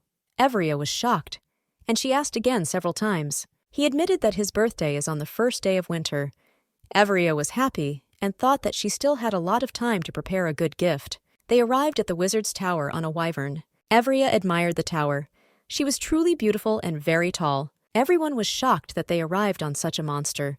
But Everia calmed them down and said that they had nothing to fear at all. She fed her friend. Everia told her pet to fly close for a bit, and she would call her too. The wizards looked at them, and after some reflection, they realized who was in front of them. Evria looked at all the steps that led to the very top, and was afraid that she had such a long way to go. He took her in his arms. Evria was frightened and asked to be warned about such actions in the future. Harry just smiled and said that she needed to fight hard. They will be able to rise in an instant. Having risen, Averia recalled that, on the way, she did not see a single wizard. She thought that they might leave since they heard that she had arrived at the tower. Evria asked Harry that there was only one crystal at the top. Jupiter said that this is the heart of the sun. The sun god, who created the world, maintained the balance of the continent, broke his heart into 5 parts, and placing them throughout the continent, one of such places became the tower. Evria came closer and asked what the minimum distance was to be near such a powerful stone. They came close and didn't understand, why does powerful stone protection not work? Harry pushed the stone, breaking it his. The girl screamed furiously that he had gone crazy. She asked why he broke the stone, and she did not understand not to redo it. But Har, even in a calm voice, said that it was only a fake copy of the stone. The demon said that a real stone would not just break. Evria couldn't believe it and wondered where the real stone was. She knew that someone had stolen the stone on purpose. Evria realized that all their troubles recently were not just a coincidence. She knew that everything was connected, and I was afraid that things could only get worse. Evria told Harry that they urgently needed to go to the Wizards Association. The girl knew that the association did not have a single person they could trust. Therefore, they needed them to go out into the open. They landed, and the wyvern slammed its tail furiously onto the ground. Harry said that's what he usually does, and he said that she seemed to say herself that one should avoid conflict situations and not look for adventures. Ephire said that they were here precisely to force a fight, because it was because of the wizards that many people suffered. And besides, this was not the only offense of the association. Harry looked at her and said with a smile that he liked it when she appeared before him in such a wild way. The wizards ran up and saw who was in front of them. They introduced themselves in all their glory. The head of the association, the wizard, said that the owner of the Holy Ball decided to boldly and energetically knock on their doors. However, if she had calmly entered through the main gate, they would have greeted them with triumph. Evria said that she had bad memories of being in the wizard's territory, and so she thought it would be better this way. Evria said that she recently visited the Roussel Tower, and there she saw a magnificent painting. She also added that their wizards often visit that place. The chief wizard asked his colleagues to leave them alone with her lady. He looked at her and said that since she came to them, she realized that the stone was a fake. Evria was shocked that he so quickly accepted the fact that the stone was not real.